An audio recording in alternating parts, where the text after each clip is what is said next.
لله نحمده ونستعينه ونستغفره ونؤمن به ونتوكل عليه ونعوذ بالله من شرور أنفسنا ومن سيئات أعمالنا من يهده الله فلا مضل له ومن يضلل فلا هادي له وأشهد أن لا إله إلا الله وحده لا شريك له وأشهد أن محمدا عبده ورسوله أرسله بالهدى ودين الحق ليظهره على الدين كله ولو كره المشركون اللهم صل على محمد وعلى آل محمد كما صليت على إبراهيم وعلى آل إبراهيم وبارك على محمد وعلى آل محمد كما باركت على إبراهيم وعلى آل إبراهيم إنك حميد مجيد يا أيها الذين آمنوا اتقوا الله يا أيها الذين آمنوا اتقوا الله حق تقاته ولا تموتن إلا وأنتم مسلمون يا أيها الذين آمنوا اتقوا الله وقولوا قولا سديدا يصلح لكم أعمالكم ويغفر لكم ذنوبكم ومن يطع الله ورسوله فقد فاز فوزا عظيما أما بعد فإن أصدق الحديث كتاب الله وخير الهدي هدي محمد صلى الله عليه وسلم وشر الأمور محدثاتها وكل محدثة بدعة وكل بدعة ضلالة وكل ضلالة في النار. ബഹുമാനമുള്ള ഹാജിമാരെ, ഹജ്ജുമ്മമാരെ,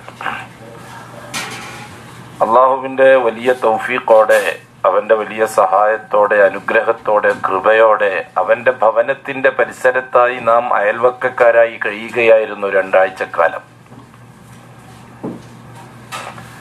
ഏറ്റവും ഉന്നതനായ സുഹൃത്ത് അല്ലാഹു സുബ്ഹാനഹു വ തആല, ഏറ്റവും ഉന്നതനായ അയൽവക്കക്കാരൻ, ഏറ്റവും ഉന്നതനായ ബന്ധു, എല്ലാം അല്ലാഹു തആല എല്ലാമാണ്. മൻ കാന ലില്ലാഹ് കാന അല്ലാഹു ലഹു.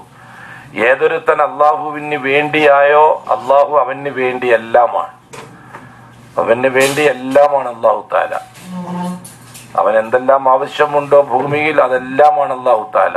റസൂലുള്ളാഹി സ്വല്ലല്ലാഹു അലൈഹി വസല്ലം തങ്ങൾ പറഞ്ഞു, നമ്മളെ ഭവനത്തിന്റെ പരിസരത്തായി കഴിയുകയായിരുന്നു 1-2 ആഴ്ചക്കാലം. ഒരയൽവക്കക്കാരനോട് കാണിക്കേണ്ട മര്യാദകൾ, ഒരയൽവക്കക്കാരനോട് കാണിക്കേണ്ട രീതി, ഒരയൽവക്കക്കാരനോട് കാണിക്കേണ്ട നീതി, ഇതൊക്കെ നമ്മിൽ നിന്ന് പൂർണ്ണമായും സംഭവിച്ചിട്ടുണ്ടോ, നമ്മിൽ നിന്ന് ഉണ്ടായിട്ടുണ്ടോ എന്ന് ആത്മപരിശോധന നടത്തണം ഇന്ന്.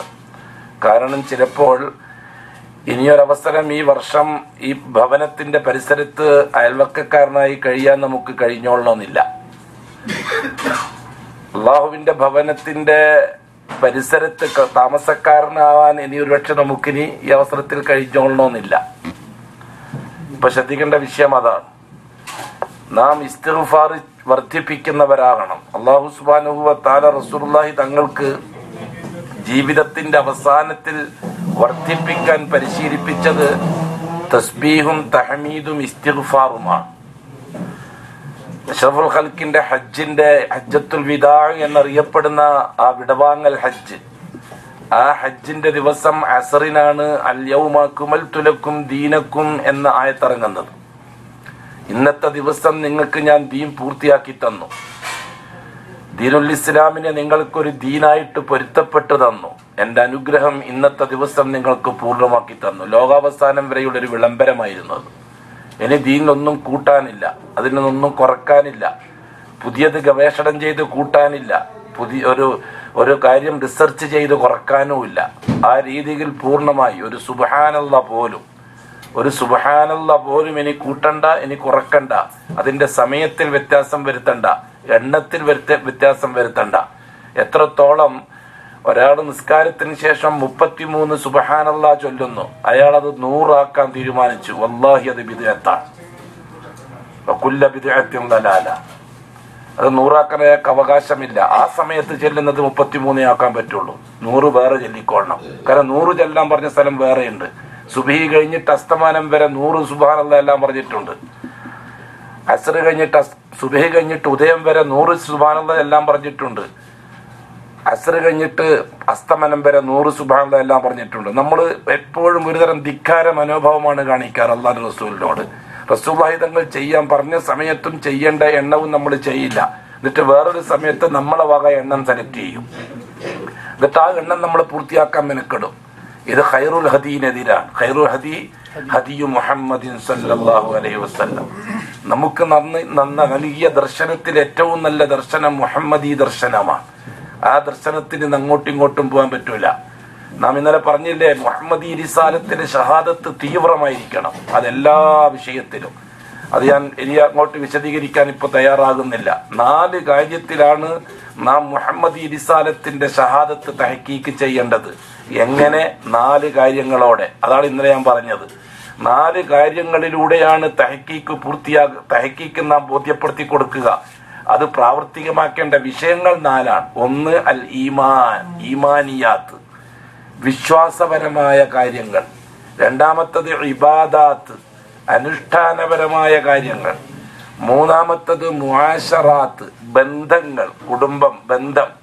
ഒരുപാട് ബന്ധങ്ങളുണ്ട്.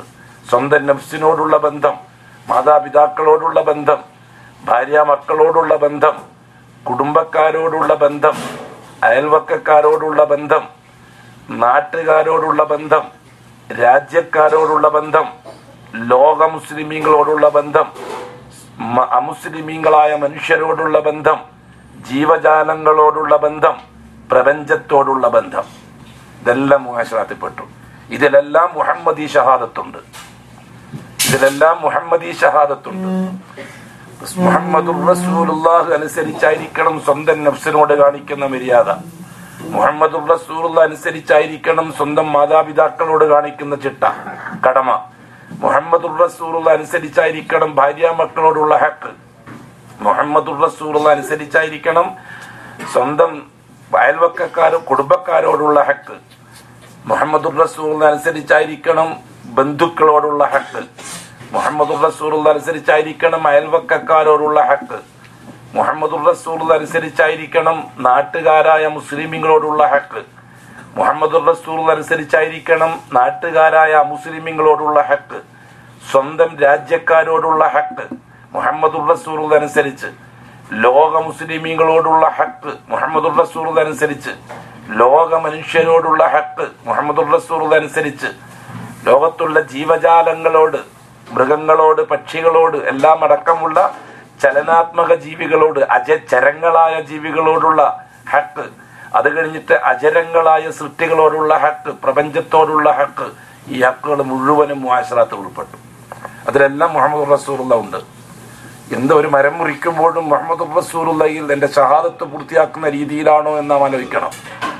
ഒരു ഈച്ചയെങ്കിലും കൊല്ലുമ്പോൾ മുഹമ്മദ് റസൂലുള്ളാഹി അനുസരിച്ചാണോ എന്ന് നാം ആലോചിക്കണം. ആ രീതിയിൽ. അതാണ് 3ാമത്തത്. 4ാമത്തത് മുആമലാത്ത്, കൊടുക്കൽ വാങ്ങലുകൾ, കച്ചവടങ്ങൾ, സാമ്പത്തിക ഇടപാടുകൾ, ഭൂമി ഇടപാടുകൾ, വസ്തു ഇടപാടുകൾ, കൊടുക്കലുകൾ, വാങ്ങലുകൾ, അനുഭവിക്കലുകൾ എല്ലാം പെട്ടു ആ കാര്യത്തിൽ. അതുമായി ബന്ധപ്പെട്ട മുഴുവൻ കാര്യങ്ങളും. ഒരു ഗ്ലാസ് പച്ചവെള്ളം ഒരാൾക്ക് നൽകുന്നത് മുതൽ ഈ ഭൂമിയിൽ നടത്തുന്ന സകല എല്ലാ വ്യവഹാര കാര്യങ്ങൾ മുഴുവനും അതിൽപ്പെട്ടു. മുആമലാത്ത്. ഈ 4 കാര്യങ്ങളിലും ലാ ഇലാഹ ഇല്ലല്ലാഹ് എന്നതിലുള്ള ഷഹാദത്തിലേക്ക് മുഹമ്മദുർ റസൂലുള്ളാഹി എന്ന ഷഹാദത്തിനെ പ്രയോജനപ്പെടുത്തണം. ഇതാണ് വിഷയം.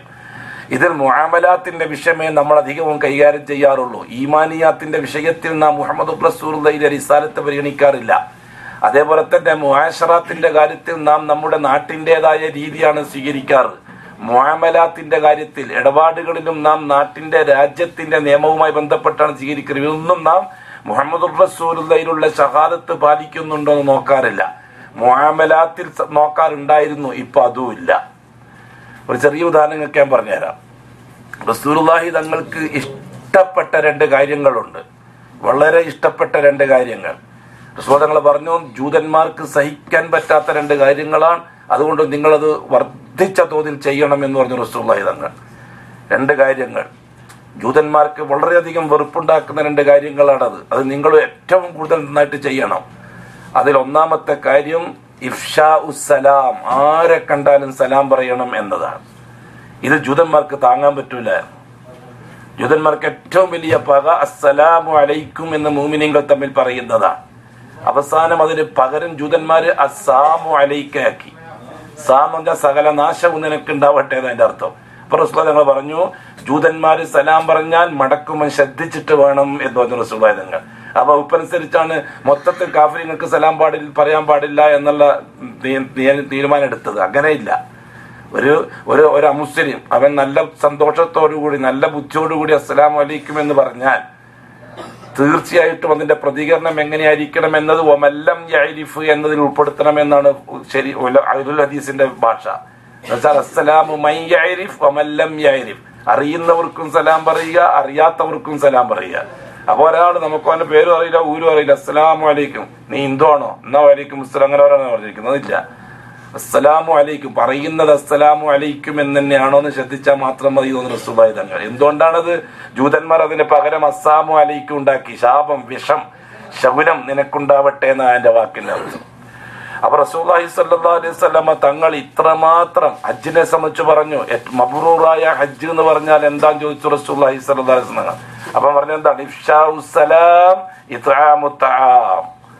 സലാം വ്യാപിപ്പിക്കലാണ്, സലാം കൂടുതൽ പറയലാണ്. അസ്സലാമു അലൈക്കും, അസ്സലാമു അലൈക്കും. ഇത്ആമുത് തആം ഭക്ഷിപ്പിക്കലാണെന്ന് പറഞ്ഞു. ഭക്ഷിക്കലല്ല, ഭക്ഷിപ്പിക്കൽ. ഇതാണ് ഹജ്ജിന്റെ ആത്മാവ് എന്ന് പറഞ്ഞ റസൂലുള്ളാഹി സ്വല്ലല്ലാഹു അലൈഹി വസല്ലം. ഇപ്പൊ ഇല്ലാതെ പോയതും അത് തന്നെയാണ്. സലാം എന്നും പോയി. സലാം പറയുന്ന പരിപാടിയേ ഇല്ല. സുഹൃത്തുക്കൾ കണ്ടാലും സലാമില്ല. നേരത്തെ എന്താണ് ഒരാൾ അവിടെ എങ്ങനെ ഒരു കസേര ഇവിടെ ഉണ്ട്. ഇനിയിപ്പം ബാക്കിയുള്ള മുന്നോട്ടോ. ഇഫ്ശാഉസ് സലാം, സലാമിനെ വ്യാപിപ്പിക്കുക, സലാം വർദ്ധിപ്പിക്കുക, എല്ലാവർക്കും സലാം പറയുക. നേരത്തെ ചങ്ങാതിമാർക്ക് സലാം പറയുമായിരുന്നു, ഉമ്മാക്കുപ്പാക്ക് സലാം പറയാണ്ടിരിക്കുള്ളൂ. അങ്ങനെ ഈ ഉമ്മത്തിന്റെ ഏറ്റവും വലിയൊരു നാശം അവിടെയാ തുടങ്ങിയത്. സ്വന്തം ഉമ്മാക്ക് അസ്സലാമു അലൈക്കും പറയില്ല, സ്വന്തം ഉപ്പാക്ക് അസ്സലാമു അലൈക്കും പറയില്ല. അവൻ നശിച്ചാലും തിരക്കുള്ള. ഭാര്യക്കും സലാം പറയില്ല, അന്യവിടനും സലാം പറയും. സ്വന്തം ഭാര്യക്ക് അസ്സലാമു അലൈക്കും പറയില്ല, അയൽവക്കക്കാരന് അസ്സലാമു അലൈക്കും പറയും. ഇങ്ങനെ പോവാ പെരക്കേക്ക്. അപ്പൊ അയൽവക്കക്കാരൻ ആചാരാണ് ഇരിക്കുന്നുണ്ട്, അസ്സലാമു അലൈക്കും ആചാരെ. അപ്പൊ ബാപ്പ വാക്കിലിരിക്കുന്നുണ്ട്, അയാൾക്ക് സലാമില്ല. ഇത് ഈ ഉമ്മത്തിന് വന്ന ഏറ്റവും വലിയൊരു നാശമാണ്. അല്ലാഹു സുബ്ഹാനഹു വ തആലയുടെ അടുക്കൽ ഈ ഉമ്മത്തിന് വേണ്ടി അനുഗ്രഹമായി നൽകിയ തഹിയ്യത്താണ് സലാം. അത്തഹിയ്യാത്തു അസ്സലവാത്തു അത്തയ്യിബാത്ത് അസ്സലാമു അലൈക അയ്യുഹൻ നബി. അല്ലാഹ്ക്ക് തഹിയ്യത്ത് അർപ്പിച്ച്, അല്ലാഹ്ക്ക് തയ്യിബാത്തുകൾ അർപ്പിച്ച്, അല്ലാഹ്ക്ക് സലവാത്തുകൾ അർപ്പിച്ച്, എന്നിട്ട് രണ്ടാമത് ചെയ്യാൻ പറഞ്ഞ ജോലി അഷ്റഫുൽ ഖൽഖിന് സലാമാണ്. അസ്സലാമു അലൈക്, താങ്കൾക്ക് സലാം. മൂന്നാമത് പറഞ്ഞത് വസ്സലാം അസ്സലാമു അലൈന, മുഅ്മിനീങ്ങൾക്ക് മുഴുവനും സലാം. നാലാമത് വഅലാ ഇബാദില്ലാഹി സാലിഹീൻ, ആകാശത്തിലും ഭൂമിയിലുമുള്ള സാലിഹീങ്ങളായ സകല അടിമകൾക്കും സലാം. എവിടെ?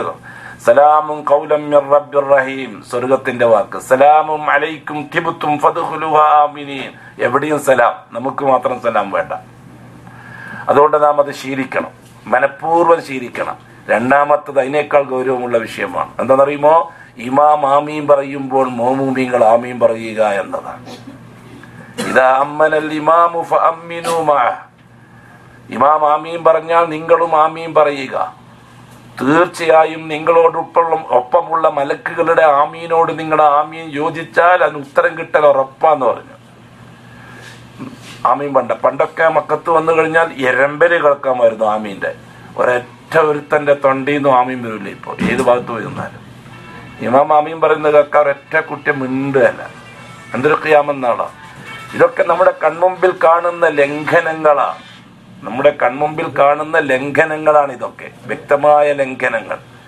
അതുകൊണ്ട് നാം ഈ കാര്യത്തിൽ സൂക്ഷ്മത പാലിക്കണം. എന്നുവെച്ചാൽ അഅ്മാലിലുള്ള കാര്യത്തിലും അനുഷ്ഠാനപരമായ കാര്യങ്ങളിലും നാം ഷഹാദത്ത് പരിഗണിക്കുന്നില്ല ഇപ്പോൾ എന്ന് പറഞ്ഞ വാക്കിൻ്റെ അർത്ഥം. അപ്പൊ അത്ര സൂക്ഷ്മമായി മുഹമ്മദ് ഈ റിസാലത്തിലെ ഷഹാദത്ത് തഹ്ഖീഖ് ചെയ്യാൻ നാം മെനക്കെടണം. നാം ചെയ്യുന്ന ഓരോ കാര്യങ്ങളിലും മാ ഖാലല്ലാഹ് അന്വേഷിക്കണം, അള്ള പറഞ്ഞിട്ടുണ്ടോ എന്ന് അന്വേഷിക്കണം, റസൂലുള്ള പറഞ്ഞിട്ടുണ്ടോ എന്ന് അന്വേഷിക്കണം, സഹാബാക്കൾ ചെയ്തിട്ടുണ്ടോ എന്ന് അന്വേഷിക്കണം. ഈ മൂന്നിലേതെങ്കിലും ഒന്ന് കിട്ടിയെങ്കിൽ മാത്രമേ ആ അമല് നാം ചെയ്യാൻ മുതിരാവൂ. ആരെങ്കിലും പറഞ്ഞു, എവിടെന്നെങ്കിലും കേട്ടു എന്നതൊന്നും ഒരിക്കലും അമലുകൾക്ക് തെളിവല്ല, അത് ഷഹാദത്തിന് തെളിവുമല്ല. അത്ര സൂക്ഷ്മമായി കൈകാര്യം ചെയ്യേണ്ട വിഷയം.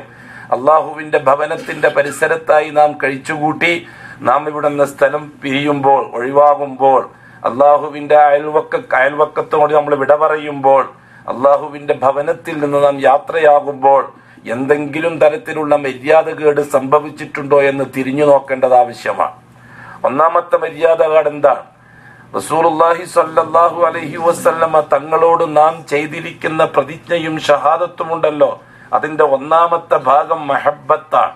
റസൂലുള്ളാഹി തങ്ങളോടുള്ള മഹബ്ബത്ത്. ആ മഹബ്ബത്ത് എങ്ങനെ നടപ്പിലാക്കണമെന്ന് അല്ലാഹു തആല പറഞ്ഞു തന്നിട്ടുണ്ട്. മഹബ്ബത്ത് നടപ്പിലാക്കേണ്ട രീതി അല്ലാഹ് പറഞ്ഞു തന്നിട്ടുണ്ട്.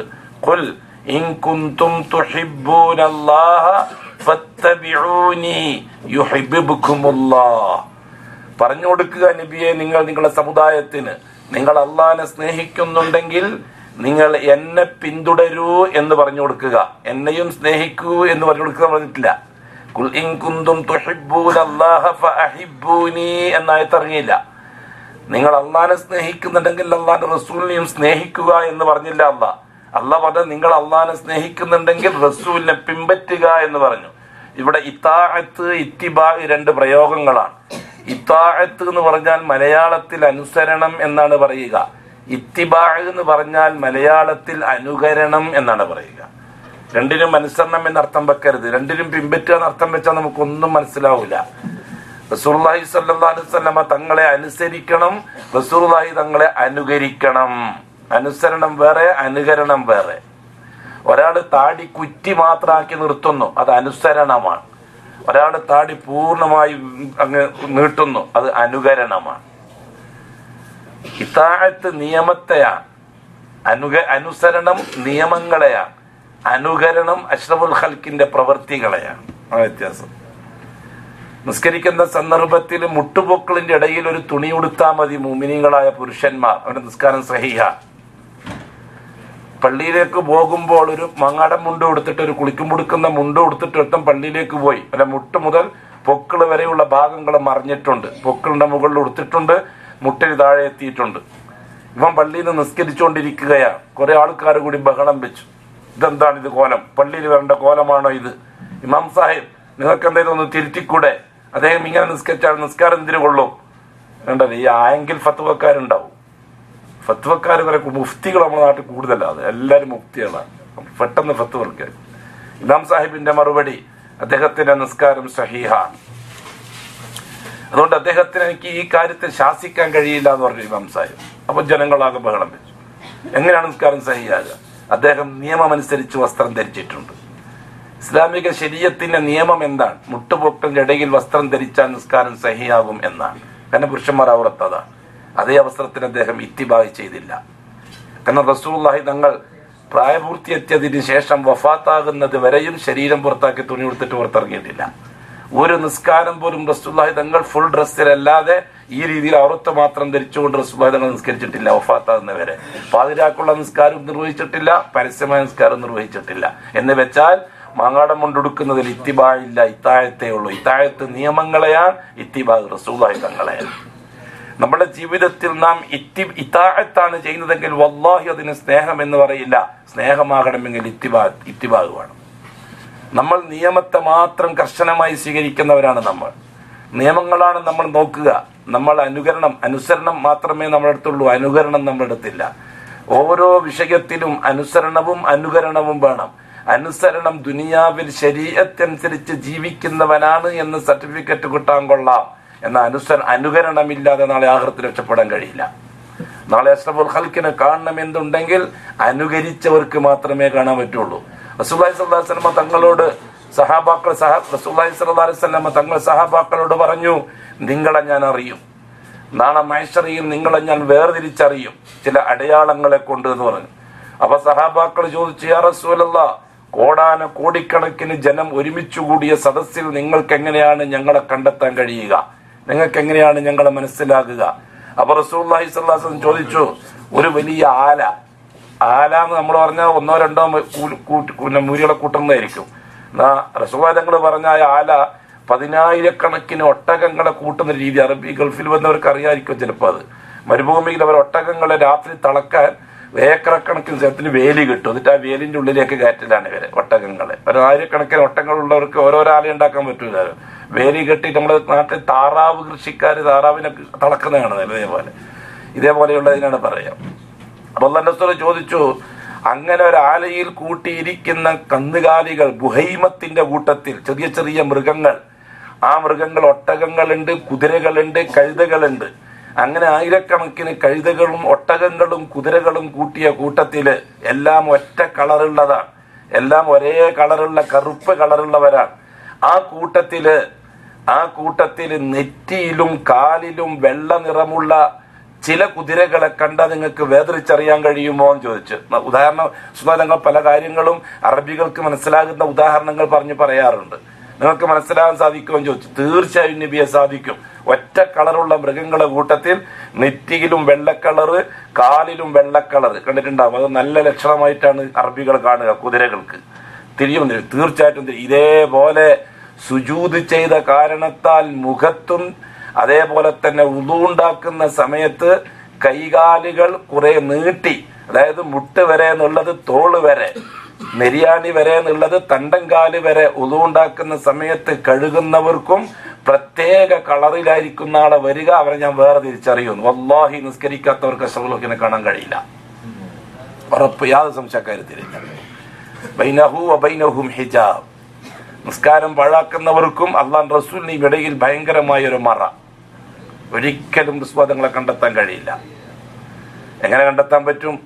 ജീവിതത്തിലാകെ നമുക്ക് അഷ്റഫുൽ ഖൽക്കിന് അഭിവാദ്യം അർപ്പിക്കാൻ ഒരു ചാൻസ് നിസ്കാരമാണ്. അസ്സലാമു അലൈക അയ്യുഹൻ നബി. അത് പറയാൻ സൗഭാഗ്യമില്ലാത്തവൻ നിർഭാഗ്യവാൻ. ഇവിടെയാണ് നാം അനുകരണത്തിന്റെ രീതിശാസ്ത്രം പഠിക്കേണ്ടത്. അനുസരണം മാത്രം പോരാ, അനുകരണം വേണം. അനുസരണമേ ഇല്ലാത്തവരോട് അനുകരണം വന്നിട്ട് എന്താ കാര്യം? അതുകൊണ്ട് ഇത്തിബാഇന് നാം എപ്പോഴും അനുസരണം എന്നല്ല അർത്ഥം വെക്കേണ്ടത്, അനുകരണം എന്നാണ്. ഇത്തിബാ പൂർണ്ണമായ രീതിയിൽ ചോദ്യം ചെയ്യാതെ ഫോളോ ചെയ്യുക. അതെന്താണോ അങ്ങനെ റസൂലുള്ളാഹി തങ്ങൾ എങ്ങനെയാണോ അങ്ങനെ. അതിനപ്പുറം എനിക്കൊന്നും അറിയേണ്ട ആവശ്യമില്ല. സഹാബാക്കൾ ഇത്തിബാഇന്റെ അഹ്ലുകാരാണ്. അവർ ഇത്താഅത്തിന്റെ മാത്രം ആൾക്കാരല്ല. റസൂലുള്ളാഹി സ്വല്ലല്ലാഹു അലൈഹി വസല്ലം തങ്ങൾ ചില സന്ദർഭത്തിൽ തിരക്ക് പിടിച്ച് മജ്ലിസിലേക്ക് വരും. അവിടുത്തെ കുപ്പായത്തിന്റെ കുടുക്ക് മുഴുവൻ ഇട്ടിട്ടുണ്ടാവില്ല. 1 കുടുക്കോ 2 കുടുക്കോ മാത്രം ഇടും. ബട്ടൺ മീത്രത്തെ കുടുക്ക് ചിലപ്പം വിട്ടുപോകും. റസൂലുള്ളാഹി തങ്ങൾ മജ്ലിസിലിരുന്നാൽ അപ്പൊ തന്നെ സഹാബാക്കൾ ആ ബട്ടൺ അഴിച്ചുകൂടും അവരുടെ കുപ്പായത്തിന്റെ. നിങ്ങൾ എന്താ ചെയ്തുകൊണ്ടിരിക്കുന്നത്? അങ്ങ് ആ ബട്ടൺ അഴിച്ചിട്ടിട്ടുണ്ടാവുകൊണ്ട് ഞങ്ങൾ അഴിച്ചിട്ടു. അല്ലാഹു അക്ബർ. എന്നിട്ട് നമ്മള് നിരൂപണം നടത്തുക. നമ്മള് സഹാബാക്കളെ നിരൂപണം നടത്തുക. സഹാബാക്കള് രാഷ്ട്രീയ രംഗവും സാമ്പത്തിക രംഗവും വലിയ അപകടമാണെന്ന് കണ്ടെത്തുക. എന്നിട്ട് നമ്മൾ നേരെയാക്കാൻ മെനക്കിടുക. സഹാബാക്കൾക്ക് സാധിക്കാത്തതൊക്കെ അവരടുത്ത് വന്ന തെറ്റൊക്കെ നമ്മളിപ്പം രാഷ്ട്രം സ്ഥാപിച്ചിട്ട് മെനക്കെടാൻ നന്നാക്കാൻ മെനക്കെടാണ്. സഹാബാക്കളെ തിരുത്താൻ അല്ലാഹു കാക്കട്ടെ. ബഹുമാനമുള്ള സഹോദരന്മാരെ സഹോദരിമാരെ, സഹാബാക്കൾ ആ രീതിയിലുള്ളവരാണ്. റസൂലുള്ളാഹി സ്വല്ലല്ലാഹു അലൈഹി വസല്ലം തങ്ങൾ ഒരു മോതിരം ധരിക്കുമായിരുന്നു. സഹാബാക്കളും മോതിരം ധരിക്കും. അഷ്റഫുൽ ഖൽക്ക് മോതിരത്തിന്റെ മേൽ മുഹമ്മദുർ റസൂലുള്ളാഹ് എന്നുണ്ട്. ആ റസൂലുള്ളാഹി തങ്ങളുടെ മോതിരത്തിന്റെ മേലുള്ള മുഹമ്മദുർ റസൂലുള്ളാഹ്, മുഹമ്മദ് താഴെ, നടുക്ക് റസൂല്, മുകളിൽ അല്ലാഹ്. അങ്ങനെയാണ് നമ്മുടെ സാധനങ്ങൾ ഇങ്ങോട്ടല്ലേ എഴുതുക. മുഹമ്മദുർ റസൂലുള്ളാഹ് അങ്ങനെ എല്ലായിരുന്നു റസൂലുള്ളാഹിന്റെ മോതിരത്തിന്റെ മേലെയുള്ളത്. മോതിരത്തിന്റെ മേലെയുള്ളത് ഏറ്റവും താഴെ മുഹമ്മദ്, അതിന്റെ മോള് റസൂൽ, അതിന്റെ മേലെ അല്ലാഹ്. സീലടിച്ചാൽ അതുകൊണ്ടാണ് റസൂൽ തങ്ങൾ സീലടിക്കുക. രാജാക്കന്മാർക്ക് കത്തെഴുതുമ്പോൾ മറ്റും. അപ്പം ബഹുമാനപ്പെട്ട സഹാബാക്കൾ ഒരു മോതിരം ധരിക്കുമായിരുന്നു. അതിൽ ഈ പറയുന്ന ലേഖനങ്ങൾ ഉണ്ടാകുകയില്ല, അക്ഷരങ്ങൾ ഉണ്ടാകുകയില്ല. റസൂൽ തങ്ങൾ പഴയ മോതിരം മാറ്റി പുതിയ മോതിരമാക്കും. അന്ന് തന്നെ സഹാബാക്കൾ മോതിരം മാറ്റും. അതെന്താ അങ്ങനെ? അത് തങ്ങൾ മാറ്റി, ഞങ്ങളും മാറ്റി. അവർക്ക് വേറെ ഒന്നും അറിയണ്ട, വേറെ ഒന്നും കാണണ്ട. കാരണം അവർ മുഹമ്മദുർ റസൂലുള്ളാഹ് അതിന് ഷഹാദത്ത് പറഞ്ഞവരാണ്. അഷ്ഹദു അന്ന മുഹമ്മദർ റസൂലുള്ളാഹ്. അതുകൊണ്ട് ആ മുഹമ്മദ് അള്ളാന്റെ റസൂലാണ്. അതിന് ഞാൻ സാക്ഷിത്വം വെച്ചവനാണ്, ഞാൻ സാക്ഷിത്വം പറഞ്ഞവനാണ്. അതുകൊണ്ട് ഞാൻ അതനുസരിച്ച് തന്നെ മുന്നോട്ട് പോകും. ഇതാണ് സഹോദരങ്ങളെ, സഹോദരിമാരെ, റസൂലുള്ളാഹി തങ്ങളോടുള്ള മഹബത്തിന്റെ ഭാഗം. നമ്മൾ മഹബത്ത് പ്രകടിപ്പിക്കാൻ എന്താ ചെയ്യാന്ന് ഇപ്പം ഞാൻ പറഞ്ഞാൽ നിങ്ങൾക്ക് പലർക്കും ദഹിക്കൂല. അല്ലെങ്കിൽ തന്നെ ഞാൻ സാധാരണ പറയാറുണ്ട്, ഇരുമ്പൊലക്ക വിഴുങ്ങിയിട്ട് ചുക്കാശായം കുടിച്ചാലൊന്നും ഇരുമ്പൊലക്ക ദഹിക്കൂല. അങ്ങനെ അതുകൊണ്ട് നേരെ ചൊവ്വേ പറഞ്ഞു കഴിഞ്ഞാൽ ഒന്നും ദഹിക്കൂല. മഹബത്തിന്റെ പേരിൽ നമ്മൾ ചെയ്തു കൂട്ടുന്ന കാര്യങ്ങൾ എത്രത്തോളം മഹബത്തിൻ്റെതാണ്, എത്രത്തോളം ശരീഅത്തിൻ്റെതാണ്, എത്രത്തോളം റിസാലത്തുമായി അതിന് ബന്ധമുണ്ട് എന്നൊന്ന് പരിശോധിക്കേണ്ടിയിരിക്കും നമ്മൾ ഓരോരുത്തരും. നമ്മൾ ആരും കുട്ടികളല്ല, ചെറിയ പൈതമക്കളല്ല, പദസി പഠിക്കുന്ന വിദ്യാർത്ഥികളല്ല. പലരും 50, 40, 50 ഒക്കെ വയസ്സ് പ്രായമുള്ളവരാണ്. ഈ കൂട്ടത്തിലുള്ളതാണായാലും പെണ്ണായാലും പക്വതയുള്ളവരാണ്, അന്തസ്സുള്ളവരാണ്, അങ്ങേയറ്റത്തെ എല്ലാ രീതിയിലും സാമർഥ്യവും കഴിവുള്ളവരാണ്.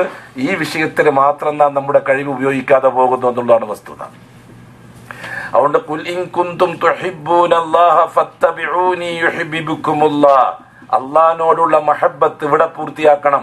ഹബീബോടുള്ള മഹബത്ത് മദീനയിൽ സമർപ്പിക്കണം. അള്ളാഹുവിന്റെ അയൽവക്കത്തുനിന്ന് യാത്ര പറയുമ്പോൾ അള്ളാഹുവിനെ വല്ല വിഷയത്തിലും വെറുപ്പിച്ചിട്ടുണ്ടോ എന്നൊരു ആത്മപരിശോധന നടത്തണം. അള്ളാഹുവിനെ വെറുപ്പിക്കുക എന്ന് പറഞ്ഞാൽ എന്താണ്? അള്ളാഹുവിന്റെ വീട്ടിൽ അവൻ വെച്ച വ്യവസ്ഥ പാലിക്കുന്നുണ്ടോ പാലിക്കാതിരുന്നിട്ടുണ്ടോ എന്ന് നോക്കുക. ഒരു സുന്നത്തായ അമലിന് വേണ്ടി വേറൊരു ഹറാമ് ചെയ്യേണ്ടി വന്നിട്ടുണ്ടോ എങ്കിൽ അത് അനുസരണക്കേടാ. ഒരു സുന്നത്തായ തവാഫിന് വേണ്ടി ഒരു ഫർലായ തവാഫുകാരനെ ബുദ്ധിമുട്ടിക്കേണ്ടി വന്നിട്ടുണ്ടോ? അനുസരണക്കേടാണ്. ഒരു സുന്നത്തായ തക്ബീൽ ചുംബനത്തിന് വേണ്ടി, ഹജറുൽ അസ്വദ് ചുംബനത്തിന് വേണ്ടി ഒരു ഫർലായ അമൽ ചെയ്യുന്നവനെ ബുദ്ധിമുട്ടിക്കേണ്ടി വന്നിട്ടുണ്ടോ? ഇതൊക്കെ അനുസരണക്കേടാണ്. ചിലത് ഹറാമിന്റെ ലിസ്റ്റിലാണ്, ചിലത് കറാഹത്തിന്റെ ലിസ്റ്റിലാണ്. വളരെ അച്ചടക്കത്തോടെ മറയിൽ കഴിച്ചുകൂട്ടേണ്ട നിസ്കാരം ആണുങ്ങൾക്കിടയിൽ പെണ്ണുങ്ങൾ ചെയ്തിട്ടുണ്ടോ? ആത്മപരിശോധന നടത്തേണ്ടതാണ്. റസൂലുള്ളാഹി സ്വല്ലല്ലാഹു അലൈഹി വസല്ലമ തങ്ങൾ സ്ത്രീകളോട് 1,00,000 പ്രതിഫലം പള്ളിയിൽ കിട്ടുമെന്ന് പറഞ്ഞപ്പോഴും സ്ത്രീകൾ പള്ളിയിൽ വന്നിട്ട് തന്നെ നിസ്കരിക്കണമെന്ന് നിർബന്ധിച്ചില്ല റസൂലുള്ളാഹി സ്വല്ലല്ലാഹു അലൈഹി വസല്ലം. അതേ സമയത്ത് പള്ളിയിൽ വരുന്ന സ്ത്രീകളെ തടഞ്ഞില്ല റസൂലുള്ളാഹി സ്വല്ലല്ലാഹു അലൈഹി വസല്ലം. കാരണം പള്ളിയിൽ വരുന്ന പെണ്ണുങ്ങളെ തടയരുത് എന്ന് കൽപ്പിക്കുകയും ചെയ്തു. ആണുങ്ങളെ സംബന്ധിച്ചിടത്തോളം പള്ളിയിൽ വരാത്തവരെ വിടൂല എന്ന് പറഞ്ഞ റസൂലുള്ളാഹി തങ്ങൾ പെണ്ണുങ്ങൾ വരുമ്പോൾ അവരോട് വരണ്ടെന്ന് പറയണ്ടെന്ന് പറഞ്ഞേക്കണം എന്നും കൂടി പറഞ്ഞു. അപ്പം ആ കൽപ്പനയിൽ തന്നെ വ്യത്യാസമുണ്ട്.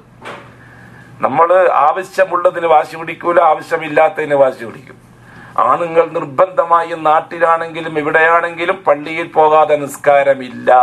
ലാ സലാത്ത ലിജാരിൽ മസ്ജിദ് ഇല്ലാ ഫിൽ മസ്ജിദ്.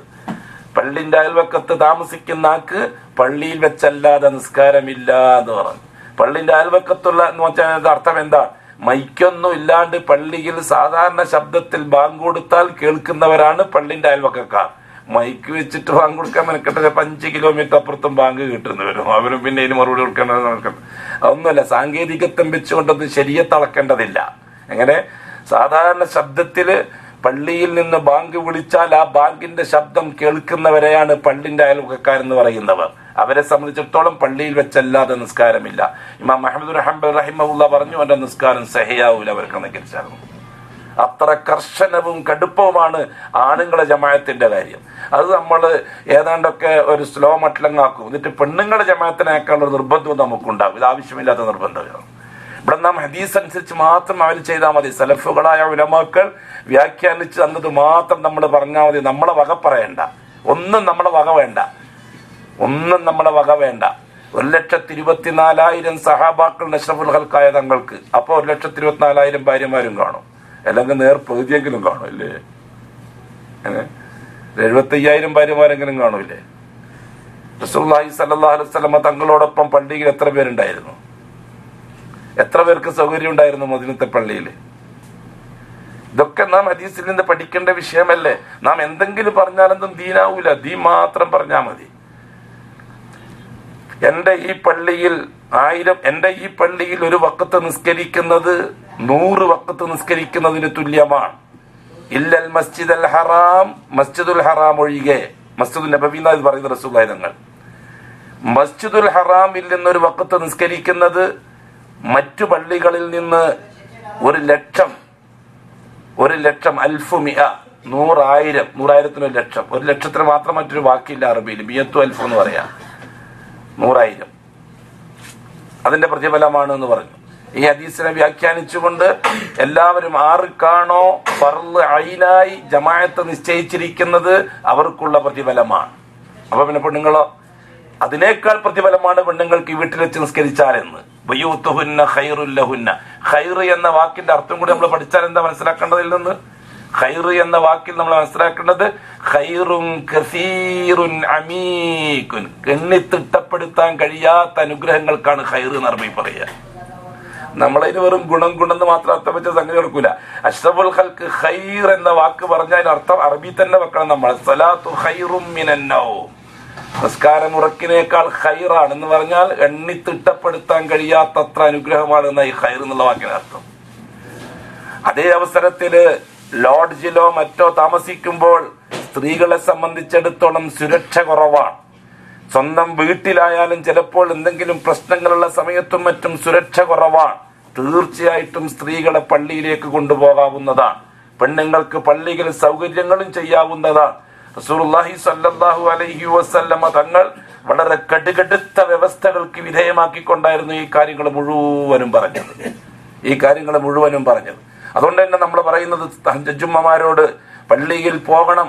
പള്ളിയിൽ പോയി പെണ്ണുങ്ങൾക്ക് നിശ്ചയിച്ച സ്ഥലത്ത് മാത്രം. ഇല്ലേ വല്ലാഹി ഹറാമാണ് ആ നിസ്കാരം. അപ്പൊ ഹറമിൽ വെച്ചൊരു ഹറാമ് ചെയ്താൽ നമ്മൾ തലശ്ശേരി വെച്ചേ പറയാൻ തുടങ്ങിയ വിഷയമാണ്. ആണുങ്ങൾക്കിടയിൽ പോയി നിസ്കരിക്കുകയാണെങ്കിൽ നിങ്ങൾ മടങ്ങി റൂമിൽ വന്നിട്ട് തന്നെ നിസ്കരിച്ചോളണം. ഒരു കാരണത്താലും പള്ളി നിസ്കരിക്കാൻ പറ്റുകയില്ല. ആ രീതിയിൽ തന്നെയാണ് റസൂലുള്ളാഹി സ്വല്ലല്ലാഹു അലൈഹി വസല്ലം തങ്ങൾ നിർദ്ദേശിച്ചതും. ബഹുമാനപ്പെട്ട ബിലാൽ റളിയല്ലാഹു അൻഹുവിനെ സ്ത്രീകളുടെ ഭാഗത്തേക്ക് അയക്കുമ്പോഴും അഷ്റഫുൽ ഖൽഖ് ഒന്നിച്ചു പോകുമായിരുന്നു. ഒരു പെരുന്നാൾ ദിവസം സ്ത്രീകളുടെ ഭാഗത്തേക്ക് സ്വതക്കകൾ ശേഖരിക്കാൻ റസൂലുള്ളാഹി ബിലാൽ ഇബ്നു റബാഹനെ അയച്ചു. ഒറ്റക്കയച്ചില്ല. റസൂലുള്ളാഹി തങ്ങൾ പോയിട്ട് അവിടെ ഇരുന്നു. എന്നിട്ട് ബിലാലിനെ കൊണ്ട് ചെയ്യിപ്പിച്ചു. എന്തിനാണെന്നറിയോ? പിറകെ വരുന്ന എന്നെപ്പോലത്തെ മുസ്ലിയാക്കന്മാർ പറയും, അന്ന് ബിലാൽ പെണ്ണുങ്ങൾക്ക് ഒറ്റക്ക് പോയിട്ട് പിരിയത്തില്ല, അപ്പോൾ പെണ്ണുങ്ങൾക്ക് ഒറ്റക്ക് ക്ലാസ് എടുക്കുന്നതിന്റെ കുഴപ്പമില്ലാന്ന് മസാല പറയാതിരിക്കാൻ വേണ്ടിയിട്ടാണത്. എങ്ങനെ പെണ്ണുങ്ങൾക്ക് ഒറ്റക്ക് ക്ലാസ് എടുക്കാൻ വേണ്ടി മുസ്ലിയാർ തെളിവെടുക്കുക ബിലാല് പോയി എന്ന് പറഞ്ഞിട്ട് ഇല്ല.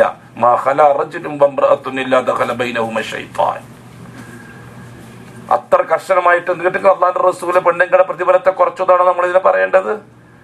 നമ്മൾ ആ കാര്യത്തിൽ ഞാൻ വേറെ ഒരു കാര്യം ചോദിക്കട്ടെ. മുഹമ്മദ് റസൂൽ പറയുന്നത് ഒന്നാണ്, നമ്മൾ അവിടെ നാം നിയമത്തെയാണ് പരിഗണിക്കുന്നത്, നാം അവിടെ ഇത്താഅത്തിനെയാണ് പരിഗണിക്കുന്നത്. ഇത്തിബായിനെ പരിഗണിക്കുന്നില്ല. എല്ലാ വിഷയവും അങ്ങനെ തന്നെയാ. റസൂലുള്ളാഹി സ്വല്ലല്ലാഹു അലൈഹി വസല്ലം തങ്ങൾ നിയമത്തെക്കാൾ പ്രബലമായി അഷ്റഫുൽ ഖൽഖ് കാണുന്നത് അനുകരണത്തെയാണ്. താഴത്തിനേക്കാൾ അള്ളാന്റെ റസൂല് കാണുന്നത് താല്പര്യങ്ങളെയാണ്. താല്പര്യങ്ങൾ, റസൂലി താല്പര്യം അത് ഇബാദത്താണ്. പ്രവാചക താല്പര്യം നമ്മൾ പറയും, നമ്മുടെ സ്വന്തം താല്പര്യം ഹവ, പ്രവാചകന്റെ ഹവ ഇബാദത്താണ്. കനമായന്തിഖുഅനിൽ ഹവ ഇൻ ഹുവ ഇല്ലാ വഹ്യുൻ യൂഹാ. ഞാനിപ്പോ നിങ്ങളോട് വേറെ പറയാം, അങ്ങനെ പറയാൻ കൊള്ളാവോ? ഒന്ന് പെണ്ണുങ്ങൾ പൊയ്ക്കോട്ടെ, തടയേണ്ട ആവശ്യങ്ങൾ വരുന്നില്ല. അങ്ങനെ പറയാൻ കൊള്ളാമെന്ന് ചോദിച്ചാൽ വേറെ പല കാര്യങ്ങളും നമ്മൾ പറയേണ്ടി വരും. എന്താ പറയേണ്ടത്?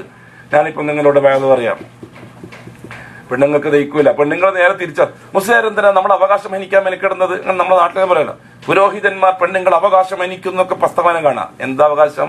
എന്നാൽ പുരുഷന്മാരുടെ അവകാശം നമ്മൾ പറയട്ടെ. പെണ്ണുങ്ങളുടെ അവകാശം നമുക്ക് പകച്ചു കൊടുക്കാം. പുരുഷന്മാരുടെ അവകാശം പറഞ്ഞു തരട്ടെ. ബഹളം ഉണ്ടാക്കൂലല്ലോ, പ്രശ്നം ഉണ്ടാക്കൂലല്ലോ. ഖുർആൻ ഓതിയിട്ട് നിങ്ങൾ അവകാശം പറഞ്ഞു തരാം, അമൽ ചെയ്തോളി. അമൽ ചെയ്യാനായിട്ട് കേട്ടോ വരട്ടെ. എന്താ അവകാശം?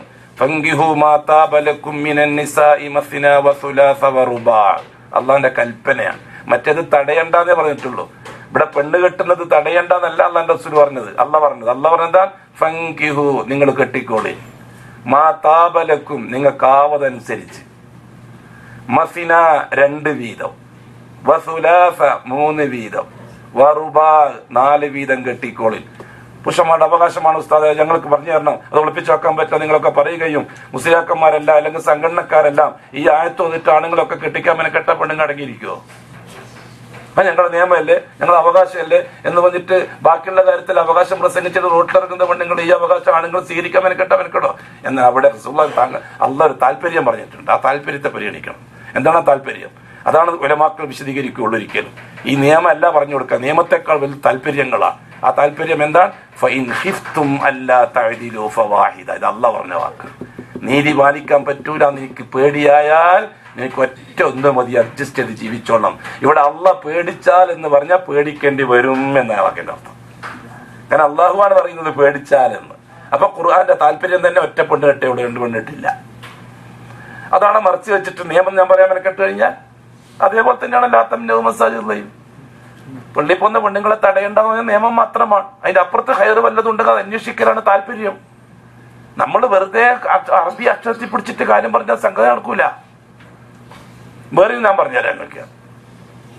അല്ലാഹു സുബ്ഹാനഹു വ തആല റസൂലുള്ളാഹി സ്വല്ലല്ലാഹു അലൈഹി വസല്ലമ തങ്ങളുടെ അടുക്കൽ ഒരു സഹാബി വന്നിട്ട് ചോദിച്ചു നിയമം. നബി തങ്ങൾ നിയമം പറഞ്ഞു കൊടുത്തു. യാ റസൂലല്ലാഹ്, എന്റെ പെണ്ണിന്റെ സ്വഭാവം സഹിക്കാൻ പറ്റുന്നില്ല, അവളുടെ നാവ് കടുത്ത നാവ് താങ്ങാൻ പറ്റുന്നില്ല എനിക്ക്. പറഞ്ഞപ്പോ തന്നെ റസൂലുള്ളാഹി തങ്ങൾ പറഞ്ഞ എന്താണ്? തല്ലിഖ്ഹ, നീ അവളെ തലാഖ് ചെയ്തതാ. എനിക്കിപ്പോ റസൂലുള്ളാഹിനെ പറ്റി എന്ത് തോന്നുന്നു? അപ്പൊ ആ സഹാബി പറഞ്ഞു, തങ്ങളെ എനിക്ക് ചെറിയ ചെറിയ മക്കളുണ്ട്, ഫസ്ബിർ എന്നാ നീ ക്ഷമിച്ചോളി, വേറെ ഒരു പരിഹാരവും ഇല്ല. റസൂലുള്ളാഹി തങ്ങൾ പെണ്ണിന്റെ സ്വഭാവം നന്നാക്കാൻ ദുനിയാവില് വേറെ ഒരു പരിഹാരം ഇല്ലാതെ ഇത് നിയമമായിട്ട് നമ്മൾ പറഞ്ഞു നടന്നാൽ. അതേ സന്ദർഭത്തിൽ റസൂലുള്ളാഹി തങ്ങൾ ഇക്കാര്യത്തിൽ റസൂൽ തങ്ങൾ താല്പര്യം എന്താണ്? അസ്സഫുല്ലഹിന്റെ ഹവ എന്താണ്? റിസാലത്തിന്റെ ഹവ അബ്ഗദു മിനൽ ഹലാലി ഇൻദല്ലാഹി അത്വലാഖ്. അള്ളാഹ് അനുവദിച്ച നിയമങ്ങളുടെ കൂട്ടത്തിൽ അള്ളാഹ്ക്ക് ഇത്രയും കടുകടുത്ത വെറുപ്പുള്ള ഒരു വേറെയില്ല തലാഖല്ലാതെ എന്ന് പറഞ്ഞു റസൂലുള്ളാഹി തങ്ങൾ. എത്രത്തോളം പറഞ്ഞു റസൂലുള്ളാഹി സ്വല്ലല്ലാഹു അലൈഹി വസല്ലം തങ്ങൾ, എത്ര കടുകടുത്ത ഭാഷയിൽ പറഞ്ഞു. കടുകടുത്ത ഭാഷയിൽ നീ സഹിക്കിൻ, നിനക്ക് അയ്യൂബ് അലൈഹി സ്വലാത്തു വസ്സലാമിന്റെ പ്രതിഫലം അല്ലാഹു തആല തരും ദുനിയാവിലും ആഖിറത്തിലും എന്ന് പറഞ്ഞു. ഭാര്യമാരുടെ ദുസ്വഭാവത്തിരിക്കുന്നു. അയ്യൂബ് അലൈഹി സ്വലാത്തു വസ്സലാമിന്റെ പ്രതിഫലം ദുനിയാവില. സ്ത്രീകളോട് പറഞ്ഞു, ഭർത്താവിന്റെ ദുസ്വഭാവം നീ സഹിക്കിൻ, നീ പെട്ടെന്ന് ഭർത്താവിനെ ഒഴിവാക്കിയിട്ട് വേറെ ഏതെങ്കിലും വഴിക്കുവാൻ മെനക്കെടണ്ട. നണ്ടു നടക്കുന്നുണ്ടല്ലോ. ഈ സ്ത്രീ പീഡനമാണോ ദുനിയാവിൽ കൂടുതൽ നടക്കുന്നത്? പുരുഷ പീഡനമാണോ? 75% പുരുഷ പീഡനമാണ് നടക്കുന്നത്, 25% സ്ത്രീ പീഡനം നടക്കുന്നു. പക്ഷെ വേഗം പുറത്തു വരും. പുരുഷ പീഡനം പുറത്തു വരില്ല, കാരണം സഹിക്കും, അവന്റെ മാനം കാക്കുവാൻ. ഭാര്യ നടി കൊണ്ടാലും അവൻ താങ്ങും, ഒരാളോടും പറയില്ല. പക്ഷെ ഭർത്താവ് ഒന്ന് അടിച്ചാൽ പിറ്റേന്ന് പത്രത്തിൽ വരും. അതുകൊണ്ടാണ് ആ പീഡനം പുറത്തു വരുന്നത്. ഈ പീഡനം പുറത്തു വരുന്നത് അധികം. പുരുഷ പീഡനക്കാരെങ്ങാനും സമ്മേളനം കൂടാൻ മെനക്കെട്ടാണ്ടല്ലോ, തീർന്ന കഥ നമ്മുടെ കേരളത്തിന്റെ. ഇതാണ് കാര്യം. അവർ റസൂലുള്ളാഹി സ്വല്ലല്ലാഹു അലൈഹി വസല്ലം പറഞ്ഞെന്താ? നിങ്ങൾക്ക് ഫിർഔന്റെ ഭാര്യ ആസിയാന്റെ പ്രതിഫലം കിട്ടുമെന്ന്. ആസിയാന്റെ പ്രതിഫലം കിട്ടുമെന്ന്. മൻ സബറ അലാ സൂഇ ഖുലിഖി സൗജതിഹി അഅതാഹു അല്ലാഹു തആല മിസ്ല മാ ഉഅതിയ അയ്യൂബ് അലൈഹിസ്സലാം. ഏതൊരു പുരുഷൻ തന്റെ ഭാര്യയുടെ ദുസ്വഭാവത്തിൽ സഹിക്കുന്നുവോ അവർക്ക് അയ്യൂബ് അലൈഹി സ്വലാത്തു വസ്സലാമിന്റെ പ്രതിഫലം കൊടുക്കുന്നതാണ്. അയ്യൂബ് അലൈഹി സ്വലാത്തു വസ്സലാമിന്റെ പ്രതിഫലം എന്താണ്? ഇപ്പം പറഞ്ഞാൽ ശരിയാവില്ല, ആണുങ്ങൾക്ക് മാത്രം പറഞ്ഞുതരാം, ഇവര് കേട്ടാൽ ശരിയാവില്ല. അതേ സമയത്ത് ഭർത്താവിന്റെ ദുസ്വഭാവത്തിൽ ഒരാൾ സഹിച്ചാൽ, ഭാര്യയുടെ ദുസ്വഭാവത്തിൽ അല്ല, ഭർത്താവിന്റെ ദുസ്വഭാവത്തിൽ ഒരു പെണ്ണ് സഹിച്ചാൽ,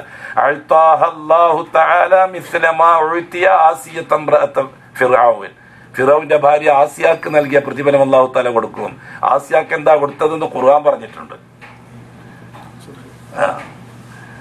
അല്ലാഹു തആല വറബല്ലാഹു മസലൻ ലില്ലദീന ആമനു ഇംറഅത ഫിർഔൻ ഇദ് ഖാലത് റബ്ബി ബിനിലി ഇൻദക ബൈതൻ ഫിൽ ജന്ന.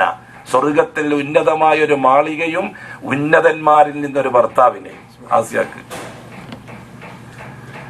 കുറച്ച് കാത്തിരിക്കേണ്ടി വരും, പുരുഷന്മാർക്ക് കാത്തിരിക്കേണ്ടി വരില്ല. അതുകൊണ്ടാണ് ഞാൻ പറഞ്ഞത് ഇപ്പം പറഞ്ഞാൽ ശരിയാവില്ല. അങ്ങനെ അയ്യൂബ് അലൈഹി സ്വലാത്തു വസ്സലാമിനെ കിട്ടിയ ആനുകൂല്യം ദുനിയാവിലാണ്, അതിന്റെ അപ്പുറത്ത് ആഖിറത്തിനും ബാക്കി. ആസിയ അല്ലാഹു തആല എന്നെ നാളത്തേക്ക് തന്നെ കാത്തിരിക്കണം. പറഞ്ഞു വന്ന വിഷയം, എന്റെ ബഹുമാനമുള്ള ഹാജിമാരെ, ഹജ്ജുമ്മമാരെ, റസൂലുള്ളാഹി സ്വല്ലല്ലാഹു അലൈഹി വസല്ലമ തങ്ങൾ ആ തങ്ങളുടെ നിയമത്തെ, അതേപോലെ തന്നെ അവിടുത്തെ താല്പര്യത്തെ എപ്പോഴും നാം മുന്നിൽ കണ്ടത് ഹബീബിന്റെ താല്പര്യത്തെയാണ്. ഈ വിഷയത്തിൽ നബി തങ്ങളുടെ മനസ്സിലെ താല്പര്യം എന്താണെന്ന് കാണണം എല്ലാ വിഷയത്തിലും. അതുകൊണ്ട് അള്ളാഹുവിന്റെ ഭവനത്തിൽ നിന്ന് പിരിയുന്നതിന് മുമ്പായി നാം അത്തരം കാര്യങ്ങൾ എന്തെങ്കിലും സംഭവിച്ചു പോയിട്ടുണ്ടെങ്കിൽ നാം ഇസ്തിഗ്ഫാർ വർദ്ധിപ്പിക്കുക. റസൂലുള്ളാഹി തങ്ങളുടെ ഹജ്ജത്തുൽ വിദാഇന്റെ അന്ന് പിറ്റേന്ന് മിനയിൽ വെച്ചാണ് മറ്റേ സൂറത്ത് ഇറങ്ങിയത്. ഇദാ ജാഅ നസ്റുല്ലാഹി വൽ ഫത്ഹു വറഅയ്ത അന്നാസ യദ്ഖുലൂന ഫീ ദീനില്ലാഹി അഫ്വാജ ഫസബ്ബിഹ് ബിഹംദി റബ്ബിക വസ്തഗ്ഫിർ. തസ്ബീഹ്, തഹ്മീദ്, ഇസ്തിഗ്ഫാർ, ഇതാണ് നാം ഒരു സ്ഥലത്ത് നിന്ന് പിരിയുമ്പോൾ കൂടുതലായിട്ട് നിർവഹിക്കേണ്ട കാര്യം. അതുകൊണ്ട് നാം സുബ്ഹാനല്ലാഹ് സുബ്ഹാനല്ലാഹി വബിഹംദിഹി അസ്തഗ്ഫിറുല്ലാഹ് അള്ളാഹു റസൂൽ അത് തവ്വീൽ ചെയ്ത് ഇങ്ങനെയാണ്, സുജൂദിലാണ് റസൂൽ ഞങ്ങൾ കൂടുതൽ അത് പറയാറ്. സുബ്ഹാനക്കല്ലാഹുമ്മ റബ്ബനാ വബിഹംദിക അല്ലാഹുമ്മ ഗ്ഫിർലി. ഈ ആയത്തിനെ തവ്വീൽ ചെയ്തുകൊണ്ട് റസൂൽ ഞങ്ങൾ ദുആ ചെയ്യൽ അങ്ങനെയാണ്. സുബ്ഹാനക്കല്ലാഹുമ്മ തസ്ബീഹ് വന്നു, റബ്ബനാ വബിഹംദിക തഹ്മീദ് വന്നു, ഫഗ്ഫിർലി അല്ലാഹുമ്മ ഗ്ഫിർലി ഇസ്തിഗ്ഫാറും വന്നു. ഇതാണ് നാം ചെയ്യേണ്ട രീതി. മറ്റൊന്നും പിഴയടക്കാൻ പറ്റൂല, പൈസ അടക്കാൻ പറ്റൂല, വേറെ എന്തെങ്കിലും കൊടുക്കാൻ പറ്റൂല. നമുക്ക് പറ്റുന്നതേ ഉള്ളൂ. നീ യജമാനനാണല്ലാ, ഞാൻ അടിമയാണ്. എൻ്റെ അടുത്ത് എന്തോ അപകതയും വരും, നിന്റെ അടുത്ത് അപകത വരൂല. അതുകൊണ്ട് ഞാൻ അടിമയാണ്, നീ പരിശുദ്ധനാണ്, നിന്നെ ഞാൻ വാഴ്ത്തുന്നു, എനിക്ക് മാപ്പാക്കിത്താ. നിന്നെ വഴി വേറെ വഴി എന്താ? ഇസ്തിഗ്ഫാർ ചെയ്യുക. ഇൻഷാ അല്ലാഹ് നമ്മൾ അവസാനമായിട്ട് ഇവിടെ ചെയ്യേണ്ട ഒരു ജോലിയുണ്ട്. അത് വിദാഇന്റെ തവാഫാണ്. വിദാഇന്റെ തവാഫ് വാജിബാകുന്നത് ഹജ്ജിനാണ്. ഉലമാക്കള് ഭൂരിപക്ഷവും ഹജ്ജിന്റെ വാജിബാത്തിൽപ്പെട്ടതായിട്ടാണ് അതിനെ പറഞ്ഞിരിക്കുന്നത്. അതുകൊണ്ട് തന്നെ ഒഴിവായാൽ അതിന് അറവ് നിർബന്ധമായി മാറും. അതും നുഫസാക്കൾ, സ്ത്രീകൾക്ക്, ഹൈദുള്ള പെണ്ണുങ്ങൾക്ക്, നിഫാസുള്ള പെണ്ണുങ്ങൾക്ക്, രോഗികൾക്ക് വിദാഇന്റെ തവാഫ് നിർബന്ധമില്ല. ഈ അവസരത്തിൽ നാം മദീന മുനവ്വറയിലേക്ക് പോകുന്നു. നമ്മൾ തിരിച്ച് ഹജ്ജിന് വരണമെന്ന നിയ്യത്തിലാണ് പോകുന്നത്. തമത്തുഇന്റെ വിഷയത്തിൽ ഉംറ ചെയ്ത് നാം മീഖാത്തിന് അപ്പുറത്തേക്ക് പോകുന്നവരാണ്. ഹജ്ജിന് വേണ്ടി തിരിച്ചു വരുന്നത് കൊണ്ട് നമ്മൾ തമത്തുഇന്റെ ഹുക്കുമിൽ തന്നെയാണ്. അതുകൊണ്ട് അറവ് നിർബന്ധമാണ് എന്ന് പറയുന്ന ഉലമാക്കളെ ഭാഷ അനുസരിച്ച് വിദാഇന്റെ തവാഫ് വാജിബില്ല. കാരണം നമ്മൾ ഹജ്ജ് നിയ്യത്തിലാണുള്ളത്. അതേ അവസരത്തിൽ നമ്മൾ മീഖാത്തിന് വെളിയിൽ പോയാൽ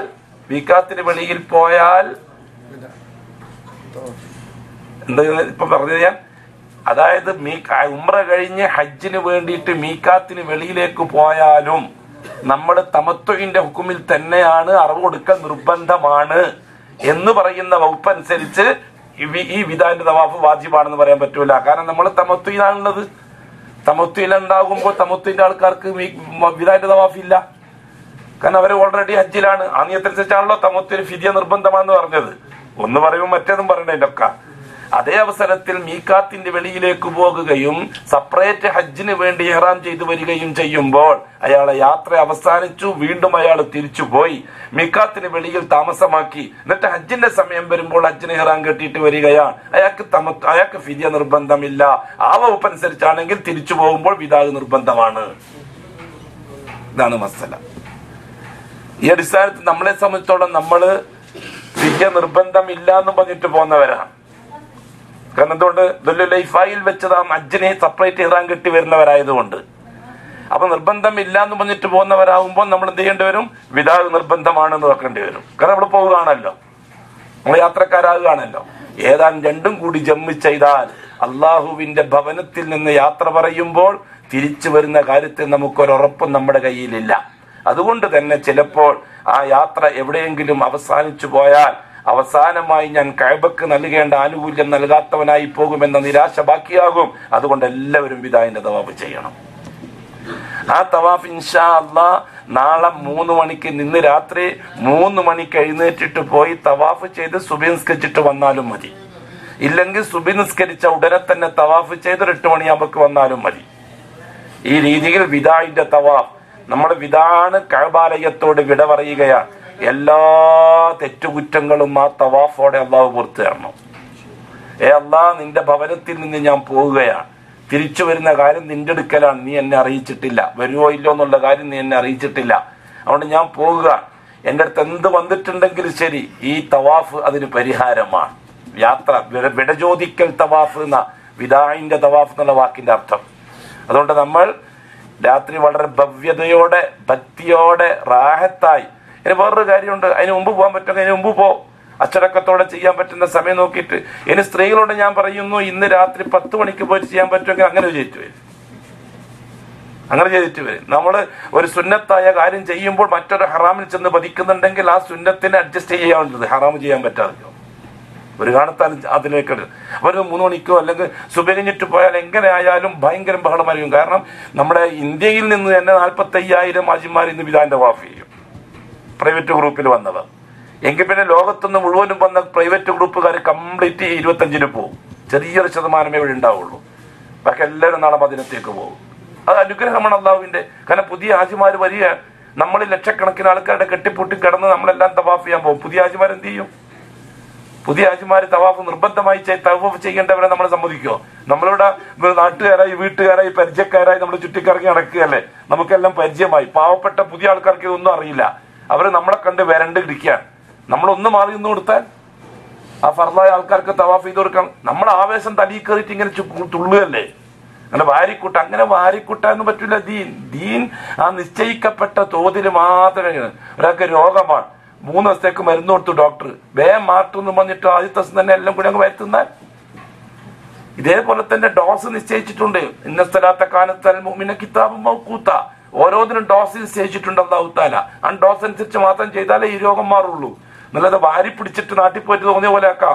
ഞാൻ ആടുന്ന 60 ഉംറ ചെയ്താണ്, അതുകൊണ്ട് ഇനി എനിക്ക് അത്ര വലിയ പ്രശ്നങ്ങളൊന്നുമില്ല. അതുകൊണ്ട് 60 ഉംറ ഒരു കൊല്ലത്തേക്ക് കഫാറത്താ ഒരു ഉംറ എങ്കിൽ 60 ഉംറ 60 കൊല്ലത്തേക്ക് കഫാറത്തായി. അപ്പൊ മിനിമം 120 വയസ്സ് ജീവിച്ചാലേ എന്ത് ചെയ്താൽ എനിക്ക് പ്രശ്നമില്ലാതെ കൂട്ടിയാലേ സൂക്കട് മാറും. അതുകൊണ്ട് വിദാഇന്റെ തവാഫ് ചെയ്യേണ്ടത് അങ്ങനെയാണ്. പിന്നെ ഒരു കാര്യം ശ്രദ്ധിക്കേണ്ടത് യാത്രക്ക് വേണ്ടിയുള്ള ഒരുക്കമാണ്. യാത്രക്ക് വേണ്ടിയുള്ള ഒരുക്കം ഈ യാത്രയുടെ ഭാഗമാണ്. ഒരുക്കം നമ്മൾ പൂർത്തിയാക്കണം. നമ്മൾ അഡീഷണൽ ആയിട്ട് എന്തെങ്കിലും മക്കത്തുനിന്ന് സാധനങ്ങൾ വല്ലതും വാങ്ങി അത് പ്രത്യേക ബാഗേജ് ആയിട്ട് നമ്മളെടുത്തുണ്ടെങ്കിൽ അത് ഇവിടെ ഏൽപ്പിക്കണം. കൗണ്ടറിൽ പിന്നെ അഷ്റഫിനെ ഏൽപ്പിക്കണം. അത് അസീസിയായി വെക്കുകയാണ് ചെയ്യുക. നമ്മൾ സാധാരണ നാട്ടിൽ നിന്ന് കൊണ്ടുവന്ന സാധനങ്ങൾ, ഡ്രസ്സുകൾ, ബാക്കിയുള്ള കാര്യങ്ങൾ അതങ്ങനെ തന്നെ മദീനത്തേക്ക് എടുത്തോളും. കാരണം 10 ദിവസം നമ്മുടെ കഴിഞ്ഞു നമുക്ക് ആവശ്യമാണ്. അഡ്ജസ്റ്റ് ചെയ്ത് പോയാൽ ശരിയാകില്ല. ആ ബാഗ് ഉണ്ടല്ലോ നമുക്ക് തന്ന ബാഗ്, ആ വലിയ ബാഗിൽ എന്താണെന്ന് വെച്ചാൽ അതിലും കൂടി വെച്ചിട്ട് ഇവിടെ കൊടുത്താൽ മതി. അവിടെ നമ്മുടെ ബിൽഡിങ്ങിൽ തന്നെ അവിടെ സൂക്ഷിച്ചോളൂ അവര്. അല്ല വലിയ ബാഗ് അടുത്താണുള്ളതെന്ന് വെച്ചാല് ഷാമിലെ എന്റെ അടുത്ത് വലിയൊരു അച്ചുമാണ്ടൻ ബാഗ് അത് ഇവിടെ കൊടുത്താൽ ചെറിയ ബാഗ് സംഘടിപ്പിച്ചാൽ മതി നീ.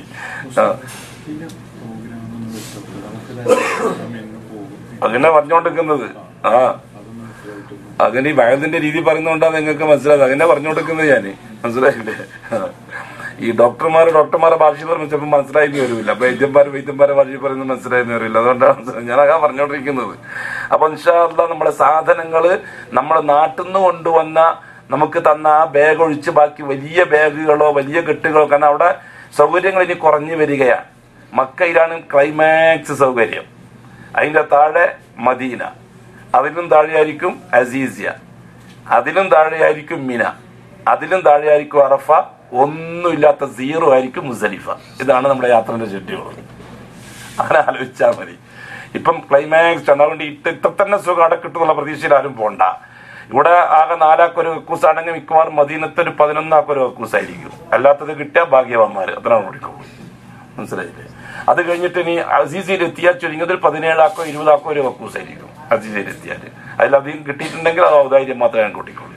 അത് കഴിഞ്ഞിട്ട് പിന്നെ ഇപ്പൊ ഒന്ന് മിനായിലേക്കാണ്. മിനായിലേക്ക് 150 ആക്കാണ് ഒരു കക്കൂസ്. അതൊക്കെ ഇൻഷാല്ലാ മദീനത്തെന്ന് പറഞ്ഞുതരാം. ബോധം കെട്ടുകൊണ്ട് നമുക്കില്ല ഇവിടുന്ന് പറയാത്തത്. മനസ്സിലായില്ലേ? അത് ഏതായാലും ബോധം ഏതാണ്ട് അഡ്ജസ്റ്റ് ചെയ്തിട്ട് പറഞ്ഞു തരാന്ന് വെച്ചിട്ടാണ് ഈ ബോധം കെടുത്തിയിട്ട് ഓപ്പറേഷൻ ചെയ്യുന്ന മാതിരി. ഇപ്പൊ നിങ്ങളെ ബോധം കെടുത്തുന്ന തിരക്കില്ലാണ് ഞാൻ. ഇനി ഓപ്പറേഷൻ മദീനത്തെത്തിയിട്ട് അള്ളാഹു എല്ലാം എളുപ്പാക്കി തേറ്റ സഹോദരന്മാരെ. എല്ലാം അള്ളാഹ് കേൾപ്പിക്കാവോ. അള്ളാഹിനെ ഏൽപ്പിച്ചു എനിക്ക് അള്ളാഹ് മതി. എല്ലാം ഉൾക്കൊള്ളാണ്ട മനസ്സ് അള്ളാഹ് തന്നാൽ ഇതെല്ലാം മനസ്സാണല്ലോ വിഷയം. ഈ ഒരു ബുദ്ധിമുട്ട്, ഇതിൽ രസം, നല്ല രസമുണ്ടല്ലോ, അത് മനസ്സാണല്ലോ ആ രസത്തിനെ അംഗീകരിക്കുന്നത്. നാവിന്ന് കിട്ടുന്നത് കൽബിലേക്കുള്ള മെസ്സേജ് അല്ലേ. അങ്ങനെ എല്ലാം രസമായിട്ട് ശുഹദാക്കൾക്ക് കിട്ടിയ രസം പോലെ, അനസ് റളിയല്ലാഹു അൻഹു ഉഹദിൽ കിട്ടിയ രസം പോലെ ആ രസം നമ്മൾ അള്ളാഹു തആല മനസ്സിൽ വന്നാൽ നമുക്ക് ഇതൊന്നും വിഷയമായിരിക്കില്ല. അള്ളാഹ് മാത്രമേ വിഷയം ഉണ്ടാകും. അതുകൊണ്ട് അങ്ങനെയാണ് എന്റെ രീതി. അതുകൊണ്ട് സൗകര്യം കുറവായിരിക്കും. അതുകൊണ്ട് വലിയ വലിയ ബാഗുകളും വലിയ വലിയ സാധനങ്ങളൊന്നും അതിനകത്തേക്ക് കൊണ്ടുപോകണ്ട. ഇവിടുന്ന് എന്തെങ്കിലും വല്ല പടോ മുസല്ലോ എന്തെങ്കിലും ആരെങ്കിലും പർച്ചേസ് ചെയ്തിട്ടുണ്ടെങ്കിൽ അതൊക്കെ ഇവിടെ തന്നെ ഏൽപ്പിച്ചേക്കാം. നമ്മളെ ബിൽഡിങ്ങിൽ അവിടെ സൂക്ഷിക്കുക. നമ്മളെ ബാഗ് മാത്രം എടുക്കുക. എന്നിട്ട് ഇൻഷാ അല്ലാഹ് ഇന്ന് പകലിൽ തന്നെ നാം നമ്മുടെ സാധന സാമഗ്രികൾ ബാഗ് ചെയ്തോളണം. അത്യാവശ്യം കൊണ്ടുപോകേണ്ടത് എല്ലാം റൂം ചെക്ക് ചെയ്ത് കാര്യങ്ങളൊക്കെ അത്യാവശ്യം നാളെ രാവിലെ വരെ വേണ്ടത് മാത്രം പുറത്ത്, ബ്രഷ്, തോർത്ത് മുണ്ട് പോലത്തെ മാത്രം പുറത്തെടുത്തിട്ട് എല്ലാം ഇപ്പൊ തന്നെ റെഡി ആയിക്കോളണം. അപ്പൊ ഞാൻ വരുന്ന ഇതാ കെട്ടിക്കോട്ടെ എന്ന് പറയുന്ന നാളെ ആക്കേണ്ട ഇടവരുത്തണ്ട. എല്ലാം രാത്രി തന്നെ റെഡിയാക്കണം. എന്നിട്ട് തവാഫ്, വിദാഇന്റെ തവാഫ് ചെയ്യണം. നമ്മൾ നാളെ രാവിലെ ഇൻഷാ അല്ലാഹ് ഒരു 9-10 മണിയോടുകൂടി ഇവിടെ നിന്ന് നാം യാത്ര തിരിക്കും. അതെന്തിനാ അങ്ങനെ ഒരു ഷെഡ്യൂൾ നിശ്ചയിച്ചത്? വൈകുന്നേരമാണ് യഥാർത്ഥത്തിൽ നമ്മൾ ഇവിടുന്ന് പോകാൻ തീരുമാനിച്ചത്. 150 ബസ് ഈ റോട്ടുമേൽ വന്ന് നിൽക്കും. കാരണം എല്ലാം ഈ വഴി നിൽക്കാൻ നിൽക്കുന്ന ആജിമാരെല്ലാം പോകേണ്ടവരാണ് മിക്കവാറും. അവരെല്ലാം കൊണ്ടുപോകേണ്ട ബസ്, മുത്തൗഫിന്റെ ബസ് ഈ വഴിക്ക് വന്ന് നിൽക്കും. ശ്വാസം കഴിക്കാൻ സാധിക്കാത്തൊരവസ്ഥ വരും. എല്ലാം ആകമാനം ഒരു തരം ഒരു ബഹളം. എന്നിട്ട് അസർ കഴിഞ്ഞ ഉടനെ തന്നെ മുത്തവഫിന്റെ ആൾക്കാർ നമ്മളെ ബസ്സിൽ കയറ്റിയിരുന്നു. ആ ബസ് വീണമെങ്കിൽ മുമ്പിലത്തെ ബസ് പോകണ്ടേ, തെറ്റിപ്പോകാൻ കഴിയില്ല, ഒറ്റ ലൈനല്ലേ.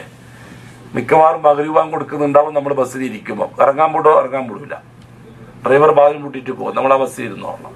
ഇതൊരു വലിയ പ്രശ്നമായി നമ്മൾ ആലോചിച്ചു. നമുക്ക് നേരത്തെ കാലത്തെ അസീസിയയിലെ റൂം നേരത്തെ കാലത്ത് തർത്തീബാക്കി വെച്ചിരിക്കുകയാണ്. എങ്കിൽ പിന്നെ ആ യാത്ര രാവിലെ അസീസിയയിലേക്ക് പോയി അസീസിയയിൽ നിന്ന് റാഹത്തായിട്ട് ഉച്ചക്കും കഴിച്ചു കൂട്ടി മഗ്‌രിബ് എന്നിട്ട് ആ യാത്ര നമ്മൾ സാധാരണ എന്താ ചെയ്യുക, എന്നിട്ട് അസർ മഗ്‌രിബ് കൊടുക്കുമല്ലോ. അവിടെ നിന്ന് അമീർ പറയും എല്ലാവരും മഗ്‌രിബ് ഇശായിലേക്ക് ജമാക്കിക്കൊളയുന്നു. ജമാക്കാന്ന് പറയുന്നത് വൃത്തിയില്ല, അവിടെയും പ്രശ്നം. അപ്പൊ അങ്ങനെ പിന്നെ വഴിയിൽ എവിടെയെങ്കിലും കൊണ്ടുപോയി നിർത്തി അവിടെ നിന്ന് മഗ്‌രിബ് ഇശാ നിസ്കരിച്ച് വെള്ളം കിട്ടെങ്കിൽ കിട്ടി, വെള്ളം കിട്ടിയില്ലെങ്കിൽ കിട്ടിയില്ല. ഇതൊക്കെയാണ് യാത്രാ രീതി. 500 കിലോമീറ്റർ ഓടേണ്ടതാ. അങ്ങനെ അവിടെ നിന്നാണ് ഭക്ഷണവും കഴിക്കേണ്ടി വരിക. ഇത് 400 ചില കിലോമീറ്റർ ആണ് ഇവിടെ. 490 75 അങ്ങനെ കിലോമീറ്റർ. റൗണ്ട് ഫിഗർ ആക്കി കുറച്ച് കുറവേ ഉള്ളൂ. അങ്ങനെ 500 എക്സ്പ്രസ് ഹൈവേ പെട്ടെന്ന് എത്തും. പക്ഷെ വഴിക്ക് ജോലികൾ ഒരുപാടുണ്ട്, ഓഫീസ് സംബന്ധമായ ജോലികൾ. അപ്പൊ ആ രീതിയെല്ലാം ഒഴിവാക്കാൻ വേണ്ടിയിട്ട് നമ്മൾ ഇങ്ങനെ തീരുമാനിച്ചു. നമുക്ക് ഏതായാലും വിശാലമായ ഒരു ബിൽഡിംഗ് ആണ് അസീസിയയിലുള്ളത്. അസീസിയയുടെ ബിൽഡിംഗ് ഒന്ന് കാണുകയും ചെയ്യാമല്ലോ. അപ്പൊ അവിടെ ആകുമ്പോൾ വിജനമായ സ്ഥലമായിരിക്കും. ഈ സമയത്ത് ഒന്നും ഏർപ്പാടൊന്നും ഉണ്ടാവില്ല. തൊട്ട് മുമ്പിൽ തന്നെ നല്ല വിശാലമായ ഒരു പള്ളിയുണ്ട്. അപ്പൊ ലുഹറും അസറും നമുക്ക് അവിടെ നിന്ന് ജമാക്കി നിസ്കരിക്കാം. കാരണം നമ്മളിവിടുന്ന് യാത്ര തുടങ്ങി ഇവിടുന്ന്. അപ്പൊ അസ്റും ലുഹറും നമുക്കവിടെ ജമാക്ക് വേണമെങ്കിൽ നിസ്കരിക്കാം. എല്ലാം മഗ്‌രിബും ഇശാവും മഗ്‌രിബിന്റെ സമയത്ത് തഖ്ദീമിന്റെ ജമാക്കി നിസ്കരിക്കാം. റാഹത്തായിട്ട് ഭക്ഷണം കഴിക്കാം. ബസ്സിൽ കയറി എങ്ങനെയായാലും ബസ് ഇശാവോട് കൂടി മാത്രമേ മക്കത്ത് വിടുകയുള്ളൂ. ആ വിടല അസീസിയായി നിന്ന് വിട്ടാൽ പിന്നെ നമുക്ക് വഴിക്കുന്ന വേറെ ജോലിയില്ല, കയറി ഉറങ്ങിയാൽ മദീനത്തുനിന്ന്. അല്ലാഹ് തൗഫീക്ക് ചെയ്തെങ്കിൽ മദീന മുനവ്വറയിൽ രാവിലെ സുബ്ഹിക്ക് മുമ്പ് നമ്മളെത്തും. ഇതാണ് നമ്മുടെ യാത്രയുടെ രീതി. അതുകൊണ്ട് നാളെ രാവിലെ 10 മണിയാവുമ്പോഴേക്ക് തന്നെ എല്ലാവരും ഒരുങ്ങേണ്ടതാണ്. എന്തെങ്കിലും കാരണത്താൽ ഓഫീസ് സംബന്ധമായി വല്ല അറിയിപ്പുകളും വന്നാൽ അത് അതാ സമയത്ത് അറിയിക്കുന്നതാണ് ഇൻഷാ അല്ലാഹ്. ഇപ്പൊ തീരുമാനിച്ച വിഷയങ്ങൾ അല്ലാഹ് എത്തിച്ചെങ്കിൽ ഇതാണ്. അപ്പൊ ഇന്ന് തന്നെ ബാഗൊക്കെ റെഡിയാക്കി തർത്തീബാക്കി ഇന്ന് രാത്രി തന്നെ പോയി ഹജ്ജുമ്മമാര് വയസ്സുള്ളവരുണ്ടെങ്കിൽ അല്ലെങ്കിൽ ഹജ്ജുമ്മമാര് മൊത്തത്തിൽ ആണുങ്ങളൊന്നും ഒന്നിച്ചില്ലാത്തവരുണ്ടെങ്കിൽ അവര് ഇവിടുന്ന് രാത്രിത്തെ ഭക്ഷണവും കഴിച്ചിട്ട് ഒരു 11 മണി സമയത്ത് പോയിട്ട് തവാഫ് ചെയ്തു. അപ്പൊ തിരക്ക് കുറയുന്നു. അതിനു വേണ്ടിയിട്ടാണ് അങ്ങനെ പറഞ്ഞു തരുന്നത്. അറിവിൽ പ്രവേശിക്കാൻ കുഴപ്പമില്ല. പിന്നെ നമ്മളിവിടെ താമസക്കാരനാകാൻ പാടില്ല എന്ന് മാത്രമേ ഉള്ളൂ വിധാന്റെ തവാഫ് കഴിഞ്ഞാൽ. നമ്മുടെ യാത്രേന്റെ ഒരുക്കത്തിലാണ്. പ്രത്യേകിച്ചിട്ട് വയസ്സുള്ളവരും മറ്റുള്ളവരും പിന്നെ അങ്ങോട്ട് പോകുന്ന പ്രശ്നം വരുന്നില്ല. പിന്നെ നമുക്കൊരു സുബിയാണ് വരുന്നത്, രാവിലത്തെ സുബിയാണ്. ആ സുബിക്ക് നമുക്ക് പള്ളിയിൽ എത്രത്തോളം പോകാൻ പറ്റുമോ അത്രത്തോളം പോയിട്ട് നിസ്കരിക്കാം. ഫർദ് നിസ്കാരത്തിന് ഇതൊന്നും ബാധകമല്ല. വിദാവിന്റെ തവാഫ് ചെയ്തിരിക്കുന്ന ഒരാൾക്ക് അപ്പോഴാണ് ബാങ്ക് വിളിക്കുന്നത്. നിസ്കാരം ഒരു സെപ്പറേറ്റ് അമലാണ്. ഇതായിട്ടൊന്നും നിസ്കാരത്തിന് ബന്ധമില്ല. നിസ്കരിച്ചു എന്നതിന്റെ പേരിൽ നമ്മൾ വീണ്ടും തവാഫ് ചെയ്യേണ്ട ആവശ്യം വരുന്നില്ല. ഇതാണ് കാര്യം. അപ്പോൾ ആരോഗ്യമുള്ളവർ, ഭാര്യക്കാരുള്ളവർ, ഒന്നിച്ച് ഭർത്താക്കന്മാരുള്ളവർ, പ്രശ്നങ്ങളൊന്നും ഇന്നല്ല എന്നുള്ള തൗഫീഖോട് ഇല്ലാത്തവർ, അവർ രാവിലെ 3 മണിക്ക് പോക്കാണ് ഖൈർ. ഞാൻ മറ്റുള്ളവർക്കൊരു ഇളവ് മാത്രം പറഞ്ഞതാണ്. രാവിലെ 3 മണിക്ക് പോയാൽ തവാഫ് പൂർത്തിയാവുമ്പോഴേക്ക് സുബിയാവും. സുബി നിസ്കരിച്ചിട്ട് വന്നാൽ പിന്നെ യാത്രന്റെ ഒരുക്കമായി, പ്യൂർ സമയമായി. സുബി കഴിഞ്ഞിട്ട് പോകുന്നതിനേക്കാൾ നല്ലത് ഞാൻ എന്റെ മനസ്സ് പറയുന്നു 3 മണിക്ക് പോക്കാൻ, 2 മണിക്ക് പോക്കാൻ നല്ലത്. എന്നിട്ട് അവിടെ ഇരുന്നാൽ അത് സുബിയിരിക്കാൻ ആ ഇത്തം കൊണ്ട് പ്രശ്നമില്ല. കാരണം ഇന്ത്യസ്ഥലാത്ത തവാഫ് ചെയ്തവർക്കും നിസ്കാരത്തെ പ്രതീക്ഷിക്കുന്നതിന് കുഴപ്പമില്ല. അപ്പൊ ആ നിസ്കാരം കഴിഞ്ഞിട്ട് വന്നു കഴിഞ്ഞാൽ പിന്നെ യാത്ര ആയല്ലോ, പിന്നെ ആശ്രയിച്ചിട്ട് പോക്കായല്ലോ, ചെയ്യുമല്ലോ ഇൻഷാ അല്ലാഹ്. പിന്നെ ഒരു കാര്യം ചെയ്യണം വെച്ചാൽ ബസ്സിൽ പിന്നെ ബാഗിൽ കാര്യങ്ങളൊക്കെ എടുത്തു വിടുമ്പോൾ ബസ്സിൽ കൊണ്ടുപോകുന്ന രോഗികൾ, ഷുഗർ രോഗികളുണ്ടെങ്കിൽ, പ്രഷർ രോഗികളുണ്ടെങ്കിൽ, അവർ സ്ഥിരം മരുന്ന് ഉപയോഗിക്കുന്നവരുണ്ടെങ്കിൽ, അല്ലെങ്കിൽ ഷുഗർ ഡൗൺ ആകുന്നവരുണ്ടെങ്കിൽ അതിന് ഏർപ്പാട് അതെല്ലാം ഹാൻഡ് ബാഗിൽ കരുതിക്കൊള്ളണം. അവിടുന്ന് പിന്നെ മരുന്ന് വേണം ബസ്സിന്റെ ബാഗിൽ. പിന്നെ കെട്ടൊന്നും ആരും കഴിച്ചു തരാൻ പറ്റുക. അതെല്ലാം ബന്ധാക്കിയിട്ട് അവർ താക്കോല കൊണ്ട് പോയി കഴിഞ്ഞാൽ പിന്നെ നമുക്ക് പതിക്കും തുറക്കാനും എവിടെയും ബസ് നിർത്തിയും ചില ഡ്രൈവർമാർ. അതുകൊണ്ട് ഒരു തോർത്ത്, അതേപോലെ തന്നെ ഗുളിക മരുന്നുകൾ, ചെറിയൊരു ബോട്ടൽ, ഇതേപോലത്തെ ഒരു ബോട്ടലിലുള്ള വെള്ളം, ആ ബാഗിലൊക്കെ തൊണ്ടായനൊക്കെ അത്യാവശ്യം തയ്ച്ചു തൊണ്ടായനൊക്കെ വെള്ളം ഉണ്ടാവും. ഇവരെ കമ്പരോഗി ഉണ്ടാവും. എന്നാലും നമ്മൾ ഒത്തസവ്വതു, അല്ലാന്റെ കൽപ്പന, ഒത്തസവ്വതു, നിങ്ങൾ യാത്രക്ക് വേണ്ടിയുള്ള പിന്നെ വിഭവങ്ങൾ ഒരുക്കിക്കൊള്ളുക. ഏറ്റവും വലിയ വിഭവം എന്താണ്? തഖ്വയാണ്. ഫഇന്ന ഖൈറ സാദി തഖ്വ. യാത്രക്ക് വേണ്ടിയുള്ള വിഭവങ്ങൾ ഏറ്റവും ഖൈറായത് തഖ്വയാണ്. അപ്പം ഒരുക്കുക എന്ന് പറഞ്ഞിട്ട് തഖ്വ എന്താണ്? ആ ഒരുക്കുന്നതിലും നിങ്ങൾ സൂക്ഷ്മത പാലിക്കാനാണ് പറഞ്ഞിരിക്കുന്നത് എന്നല്ലാതെ അത് തവക്കുലാന്ന് പറഞ്ഞിട്ട് പോയിട്ട് അടുത്തിരിക്കുന്നവനെ അടങ്ങാറാക്കുന്നത് തവക്കുലായിട്ട് കൂടെ തവക്കുലൊന്നുമില്ല. അടുത്തിരിക്കുന്നവനെ അടങ്ങാറാക്കാൻ ഞാൻ അള്ളാനെ ഏൽപ്പിച്ചിട്ട് പോയിരിക്കാം, എന്നിട്ട് വഹിക്കുന്ന കുൽമലയപ്പം അയൽവക്കത്തുള്ളവരെല്ലാം അതിന്റെ അടുത്തിരിക്കുന്നവരെല്ലാം തലവേദന ആയവനെയുണ്ട്. അത് പറ്റില്ല. നമ്മൾക്ക് ആവശ്യമുള്ളത് എന്താണോ വതസവ്വദു, ഒരു പാക്കറ്റ് ബിസ്ക്കറ്റ്, ഒരു വെള്ളം, ഇതെല്ലാം ഈ ഹാൻഡ് ബാഗിൽ കഴിഞ്ഞാൽ ഒരു പ്രശ്നവും വരാൻ പോകുന്നില്ല. നമുക്ക് ആരെ ആശ്രയിക്കാതെ നമ്മൾ ആവശ്യം നിർവഹിക്കാൻ പറ്റും. മനസ്സിലായില്ല? ഇനി ഒരു കാര്യം കൂടി പറയാം. യാത്ര ദീർഘമാണ്, 1400 കിലോമീറ്ററാണ്. ചിലപ്പം നമ്മൾ ഉദ്ദേശിക്കുന്ന സ്പീഡിലൊന്നും ബസ് പോയിക്കൊള്ളണമെന്നില്ല. ഒരു 40-60 സ്പീഡിൽ പോയാൽ തന്നെ 5-6 മണിക്കൂർ കഴിയേണ്ടി വരും അവിടെ എത്തണമെങ്കിൽ. ഇപ്പൊ എമർജൻസി ചില ആൾക്കാർക്ക് മൂത്രം പെട്ടെന്ന് ഒഴിക്കേണ്ടി വരും. അങ്ങനെ എന്തെങ്കിലും പിടിച്ചു വെക്കാൻ നിൽക്കരുത്. എന്തുണ്ടെങ്കിലും പറയാൻ മടിക്കരുത്. അജ്ജുമ്മമാരോടാണ് പറയുന്നത് പ്രത്യേകിച്ചിട്ട്. എന്തുണ്ടെങ്കിലും പറയാൻ മടിക്കരുത്. ആ രീതിക്ക് അഡ്ജസ്റ്റ് ചെയ്യാൻ പറ്റുന്നതേ ഉള്ളൂ. കാരണം ബസ് മിക്കവാറും ഇപ്പോഴത്തെ ബസ്സുകളൊക്കെ അതിൽ തന്നെ ബാത്റൂമുള്ള മൂത്രയിക്കാൻ സൗകര്യമുള്ള ബസ്സുകളാണ് അധികം ഉണ്ടാകുന്നത്. നമ്മൾ ജില്ലയിൽ നിന്ന് വന്ന അങ്ങനത്തെ ബസ്സാണ്. അതിൻ്റെ ഉള്ളിൽ തന്നെ അതുകൊണ്ട് മൂത്രയിക്കാൻ പറഞ്ഞാൽ ബുദ്ധിമുട്ടാവല്ലോ കണക്കാക്കിയിട്ട് പിടിച്ചു വെക്കുക. അതും വല്ലാതെ അസ്വസ്ഥത ഉണ്ടാക്കി തീർക്കും, യാത്രയെ ദുസ്സഹമാക്കി തീർക്കും, ശരീരത്തിന് വല്ലാത്ത പിന്നെ പല ബുദ്ധിമുട്ടുകൾ ഉണ്ടാക്കാൻ കാരണമായി തീരും. അതുകൊണ്ട് രാവിലെ നമ്മളെ മഗ്‌രിബ് കഴിഞ്ഞിട്ട് പോകുമ്പം തന്നെ ഈ വിഷയം മറക്കണ്ട. നമ്മൾ അസീസിയിൽ നിന്ന് ബസ്സിൽ കയറുമ്പോൾ അവസാനമായി ചെയ്യേണ്ട ജോലി എന്തായിരിക്കണം? ബാത്റൂമിൽ പോയിട്ട് ക്ലിയർ ആകലായിരിക്കണം. ലാസ്റ്റ് ചെയ്യേണ്ട ജോലി. എന്നിട്ട് ഒരു ഉളു ഉണ്ടാക്കിയിട്ട് വരിക. 2 റൂമിൽ നിസ്കരിക്കാൻ പറ്റും നിസ്കരിക്കുക. മദീനയിലെത്തിക്കഴിഞ്ഞാൽ ഇൻഷാ അല്ലാഹ് നമ്മൾ നേരെ മുറിയിലേക്കാണ് പോകുക. അന്ന് വെള്ളിയാഴ്ചയായിരിക്കും. നമ്മൾ രാവിലെ മുറിയിലെത്തി പെട്ടെന്ന് സുബ്ഹിന്റെ സമയത്താണ് എത്തിയത്. റൂമിൽ നിന്ന് പള്ളിയിലേക്ക് പോകാനുള്ള സമയമുണ്ടെങ്കിൽ പള്ളിയിൽ പോയിട്ട് സുബ്ഹി ജമാഅത്തായിട്ട് നിസ്കരിക്കുക, അല്ലെങ്കിൽ റൂമിൽ നിന്ന് തന്നെ നിസ്കാരം നിർവഹിക്കുക. കാരണം കളാ മെനക്കെടരുത്. ബസ്സിന്റെ യാത്രയാണ്, എത്തലാണ്, എല്ലാം നമ്മൾ ശ്രദ്ധിക്കണം. നമ്മുടെ നിസ്കാരത്തിൽ ആരും ഉത്തരവാദിയാക്കരുത്. നമ്മൾ തന്നെയായിരിക്കണം ഉത്തരവാദിത്വം, നിസ്കാരത്തിന്റെ ഉത്തരവാദിത്വം. അതുകൊണ്ട് ബസ്സിലാണ് ഡ്രൈവർ നിർത്തും, അല്ലെങ്കിൽ ബസ് ഇറങ്ങിയിട്ടാണ് അമീർ പറയും എന്നൊന്നും നിസ്കാരത്തിന്റെ വിഷയത്തെ ശ്രദ്ധിക്കരുത്. നിസ്കാരത്തിന്റെ വിഷയത്തിൽ പ്രത്യേക എഴുതാൻ ഇല്ലെങ്കിൽ അവനവന്റെ നിസ്കാരം അവനവൻ നിർവഹിച്ചോളണം. പ്രത്യേക എഴുതാൻ ഉണ്ടെങ്കിൽ അതുവരെ കാത്തിരിക്കാം, എഴുതാൻ പുതുക്കുന്നത് വരെ. എഴുതാൻ മീൻസ് അതിന് അറിയിപ്പ്. അതുകൊണ്ട് മദീനത്ത് എത്തിക്കഴിഞ്ഞാൽ രാവിലെ നമ്മൾ വിശ്രമിക്കണം, നന്നായിട്ട് വിശ്രമിക്കണം. ഒരു 9 മണി 8 മണിയാവുമ്പോഴേക്ക് നാം എഴുന്നേറ്റ് കുളിച്ച് വൃത്തിയായി നല്ല ഡ്രസ്സ് ധരിക്കണം. വൃത്തിയുള്ള ഡ്രസ്സ് ധരിക്കണം. വെള്ള പറ്റും, ആണുങ്ങൾക്ക് വെള്ള പറ്റും, വെള്ള ഉണ്ടെങ്കിൽ വെള്ള ഡ്രസ്സ് ധരിക്കണം. എന്നിട്ട് നാം ആദ്യത്തെ ജോലി പൂർത്തിയാക്കണം. എന്താണ് ആദ്യത്തെ ജോലി? മദീനയിൽ പോയാൽ ആദ്യത്തെ ജോലി എന്താണ്? മദീനയിൽ പോയ ഒരു കാര്യം മനസ്സിലാക്കിക്കോളി. മദീനത്തേക്ക് പോകുമ്പോഴുള്ള നീയത്ത് എന്താണ്? റസൂലുള്ളാഹി തങ്ങളുടെ ഖബർ സിയാറത്ത് ചെയ്യലായിരിക്കണം. അല്ലേ? ആണോ? വല്ലാഹി അല്ല. മദീനയിലേക്കുള്ള നീയത്ത് സിയാറത്തു മസ്ജിദിൻ നബിയ്യി സല്ലല്ലാഹു അലൈഹി വസല്ലം, അള്ളാന്റെ റസൂലിന്റെ പള്ളി സിയാറത്ത് ചെയ്യലായിരിക്കണം. അഥവാ ഖബർ സിയാറത്ത് ചെയ്യലാണ് നീയത്തെങ്കിൽ ഫയ്യ ബിദ്അ, ബിദ്അത്താവും. കാരണം അങ്ങനെ റസൂലുള്ളാഹി സ്വല്ലല്ലാഹു അലൈഹി വസല്ലം പഠിപ്പിച്ചില്ല സഹാബാക്കളോട് പറഞ്ഞത് പള്ളി സിയാറത്ത് ചെയ്യാനാണ്.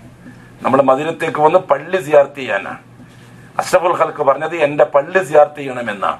അവിടെ എത്തിക്കഴിഞ്ഞാൽ ഉണ്ടാകുന്ന ബാധ്യതയിൽ പെട്ടതെന്താ? അഷ്റഫുൽ ഖൽഖിന്റെ സലാം പറയലാണ്. നമ്മുടെ നിയ്യത്ത് റസൂലുള്ളാഹി തങ്ങൾ മസ്ജിദുൻ നബവി സിയാറത്ത് ചെയ്യലാണ്. ഒരു പള്ളി സിയാറത്ത് ചെയ്യുമ്പോൾ പള്ളിക്ക് കൊടുക്കുന്ന സമ്മാനം എന്താണ്? പള്ളിക്ക് കൊടുക്കുന്ന കാണിക്ക എന്താ? 2 റക്അത്ത് നിസ്കാരമാണ്, തഹിയ്യത്തുൽ മസ്ജിദ്. അപ്പൊ നമ്മൾ ഇൻഷാ അല്ലാഹ് 9 മണിക്ക് കുളിച്ച് വൃത്തിയാക്കി നല്ല ഡ്രസ്സ് ധരിച്ച് നമ്മൾ ഈ പറഞ്ഞതുപോലെ നല്ല അച്ചടക്കത്തിൽ തന്നെ, കാരണം നമ്മളൊരു പ്രത്യേക അമലാണ്. കാരണം ഒരു പള്ളി സന്ദർശിക്കാൻ അള്ളാന്റെ റസൂൽ പറഞ്ഞിട്ട് പോകുമ്പോൾ അമലായി. 3 ലാ തുശദ്ദു റിഹാലു ഇല്ലാ ഇലാ സലാസത്തി മസാജിദ. 3 പള്ളികളിലേക്കല്ലാതെ നിയ്യത്ത് വെച്ചിട്ട് യാത്ര അനുവദനീയമല്ല. ഇബാദത്തിന്റെ നിയ്യത്തും വെച്ചിട്ട് യാത്ര അനുവദനീയമല്ല. ഒരു പള്ളി മസ്ജിദുൽ ഹറാം, പള്ളിയിലേക്ക് നിയ്യത്തും വെച്ചിട്ട് തന്നെ യാത്ര ചെയ്ത ഇബാദത്താണ്. ഒന്ന് മസ്ജിദുൽ നബവി, മദീന മുനവ്വറയിലെ പള്ളിയാണ്. ആ പള്ളി കാണണം. നാട്ടിൽ നമ്മൾ നേർച്ചയാക്കി, ഞാൻ എന്റെ മോനിക്ക് പള്ളി മസ്ജിദുൽ നബവി കാണിച്ചു കൊടുക്കാൻ നേർച്ചയാക്കി. എന്റെ മോന്റെ സ്വഭാവം നന്നാവണം. തീർച്ചയായിട്ടും നേർച്ച അനുവദനീയമാണ്. കാരണം സിയാറത്തു മസ്ജിദിൻ നബി സുന്നത്തായ ഇബാദത്താണ്. ഇബാദത്ത് നേർച്ചയാക്കുമ്പോൾ അത് ഫർളാവുന്നു എന്ന കാര്യം ഞാൻ അതുകൊണ്ടാണ് ഈ മുമ്പേ മുഹമ്മദുർ റസൂലുള്ളാഹിയിലെയും ലാ ഇലാഹ ഇല്ലല്ലാഹിലെയും ഷഹാദത്ത് ഇത്രയും ശക്തമായിട്ട് പറയാൻ കാരണം അതാണ്. ഇനി അങ്ങോട്ട് ബിദ്അത്തുകളെ കൂമ്പാരങ്ങൾ നമ്മൾ കണ്ണുകൊണ്ട് കാണാൻ പറ്റും. ആ സമയത്തെല്ലാം നാം സുന്നത്തിലേക്ക് തിരിയാനാണ് ഇത്രയും ശക്തമായിട്ട് ഞാൻ ഇതിനു മുമ്പ് ഈ വിഷയം പറഞ്ഞത്. നിങ്ങൾ ദിവസം വെറുതെ കളഞ്ഞതല്ല, വളരെ സൂക്ഷ്മമായി നാം ചെയ്യുന്ന അമല് ഇൻഷാ അല്ലാഹ് സുമ്മ ഇൻഷാ അല്ലാഹ് ഈ കൊല്ലം പങ്കെടുത്ത മുഴുവൻ ഹാജിമാരുടെ ഹജ്ജും കബൂലാതിന് കാരണമായി തീരണം. നമ്മുടെ നിയ്യത്ത് അത്ര ശക്തമായ നിയത്തുമായിട്ടാണ് നമ്മൾ ഇറങ്ങി തിരിച്ചിരിക്കുന്നത്. അപ്പം 9 മണിക്ക് ഇൻഷാ അല്ലാഹ് നമ്മുടെ പള്ളിയിലേക്ക് പോകണം. പള്ളി വിശാലമാണ്. അവിടെ ഇതേപോലെ 1ഉം 2ഉം തട്ടുകളൊന്നുമില്ല. ഫസ്റ്റ് ഫ്ലോർ, ഈ ഗ്രൗണ്ട് ഫ്ലോർ മാത്രമേ ഉള്ളൂ. റൂഫുണ്ട്. റൂഫിന്റെ മേലേക്കൊന്നും അധികാരം പോകാൻ മെനക്കെടണ്ട. അതൊക്കെ ഒരു തരം അദബുകേടിന്റെ കൂട്ടത്തിലുള്ള മക്കളെ പഠിച്ചിട്ടുണ്ട്. അതൊന്നും വേണ്ട. ഇഷ്ടംപോലെ സ്ഥലം താഴെയുണ്ട്, മുറ്റത്തുണ്ട്. പണ്ടത്തെ മാതിരി മുറ്റം ഇപ്പം എല്ലാം ഇപ്പം എല്ലാം കൊടയാക്കി, കംപ്ലീറ്റ് കൊടയാക്കി. അതുകൊണ്ട് എല്ലാവരുടെ ഭാഗത്തും തണലാണ്. അതുകൊണ്ട് പെണ്ണുങ്ങൾക്ക് പ്രത്യേക സ്ഥലമാണ്, ആണുങ്ങൾക്ക് പ്രത്യേക സ്ഥലം. ഒരു കാരണവശാലും ആണുങ്ങളടുത്തേക്ക് പെണ്ണുങ്ങൾക്ക് പോകാൻ കഴിയില്ല, പെണ്ണുങ്ങളടുത്തേക്ക് ആണുങ്ങൾക്ക് പോകാൻ കഴിയില്ല. അത്ര വിശാലമായി മസ്ജിദുൽ നബവി പകുതി എന്നുള്ള നിലക്ക് ആണുങ്ങൾക്കും പെണ്ണുങ്ങൾക്കും ഡിവൈഡ് ചെയ്ത് വെച്ചിട്ടുണ്ട്. അതുകൊണ്ട് പരമാവധി പള്ളിന്റെ ഉള്ളിലേക്ക് പോകത്തക്ക വിധത്തിൽ നാം പോകണം. 2 റക്അത്ത് ആദ്യത്തെ നിസ്കാരം നിർവഹിക്കണം. അതാണ് നാം ചെയ്യേണ്ട ഇബാദത്തിൽ ഏറ്റവും മുഖ്യമായ ഇബാദത്ത്. എന്നിട്ട് ജുമഅക്ക് കാത്തിരിക്കണം. ജുമഅ കഴിഞ്ഞ് തിരിച്ച് വീട്ടിലേക്ക് വരണം.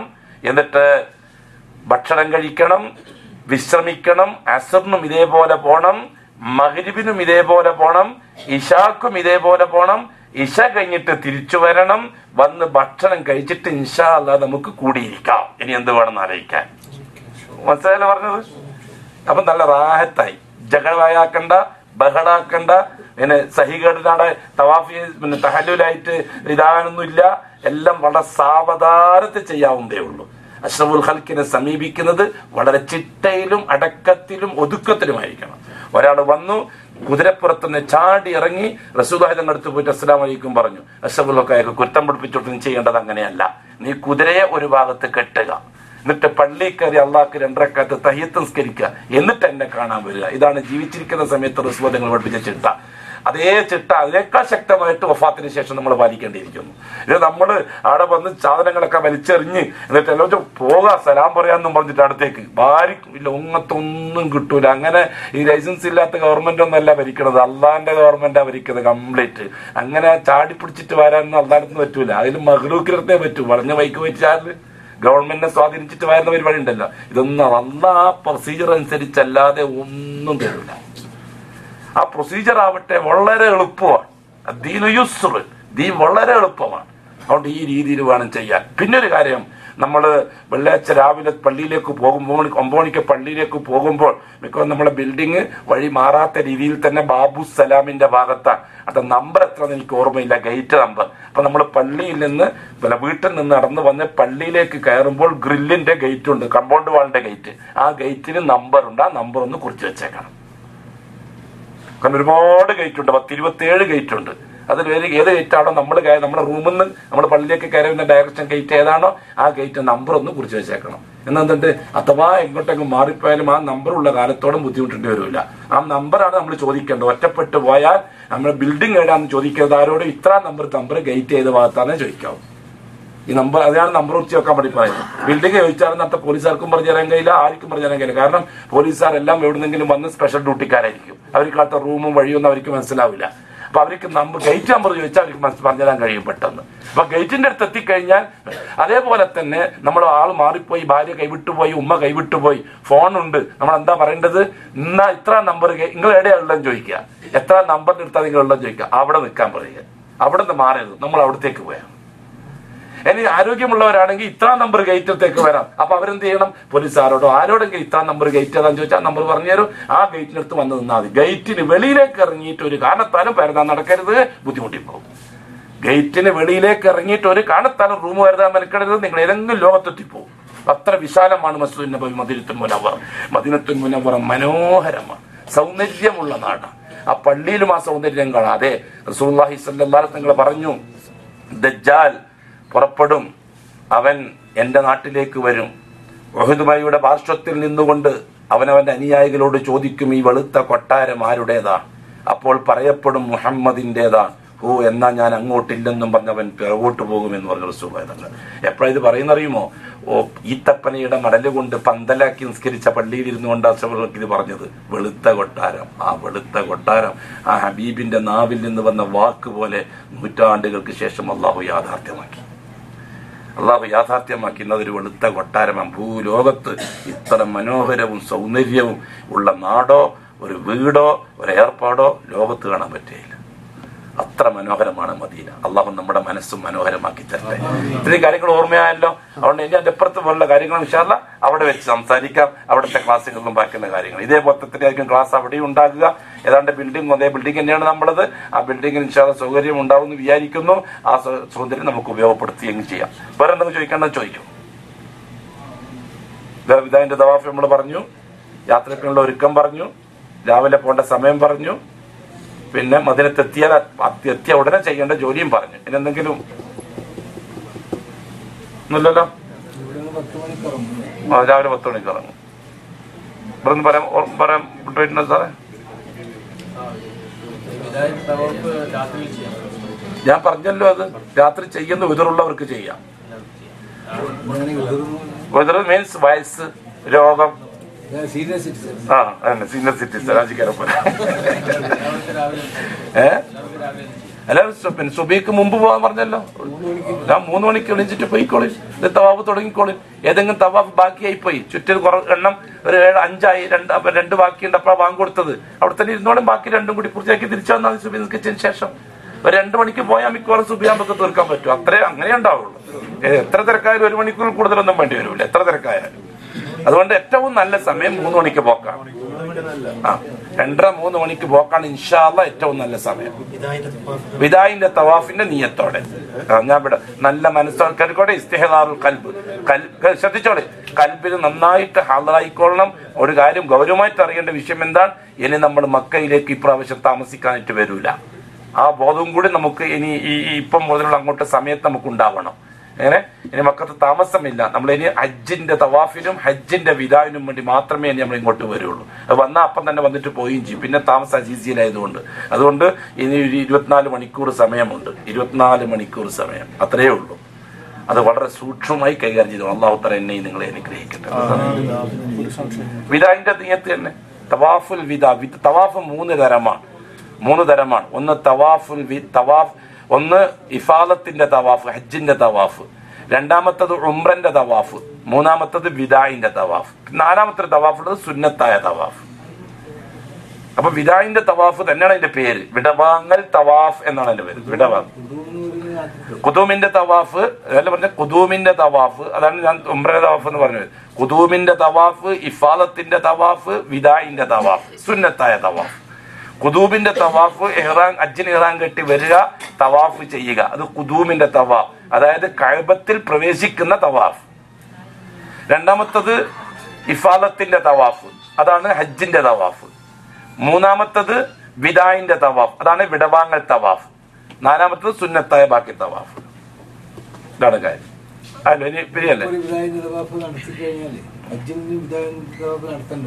അത് വേണം. കാരണം ഹജ്ജിന്റെ വാജിബാത്തിൽ, ഹജ്ജിന്റെ അമലിൽപ്പെട്ടതാണ് ആ വിദാന്റെ തവാഫ്. അതുകൊണ്ട് ഹജ്ജിന്റെ പൂർണ്ണതയാകണമെങ്കിൽ ആ തവാഫ് വേണം. അത് ആ തവാഫ് രോഗികൾക്കും പിന്നെ ഹൈദുൻ നിഫാസുള്ള സ്ത്രീകൾക്കും നിർബന്ധമില്ല, ബാക്കി എല്ലാവർക്കും നിർബന്ധമാണ്. നമുക്ക് അതിനെപ്പറ്റി ചർച്ച മദീനത്ത് ചെയ്യാം. അതെല്ലാം മദീനത്ത് പറയും. അതിപ്പം പറഞ്ഞാൽ തലി കയറില്ല.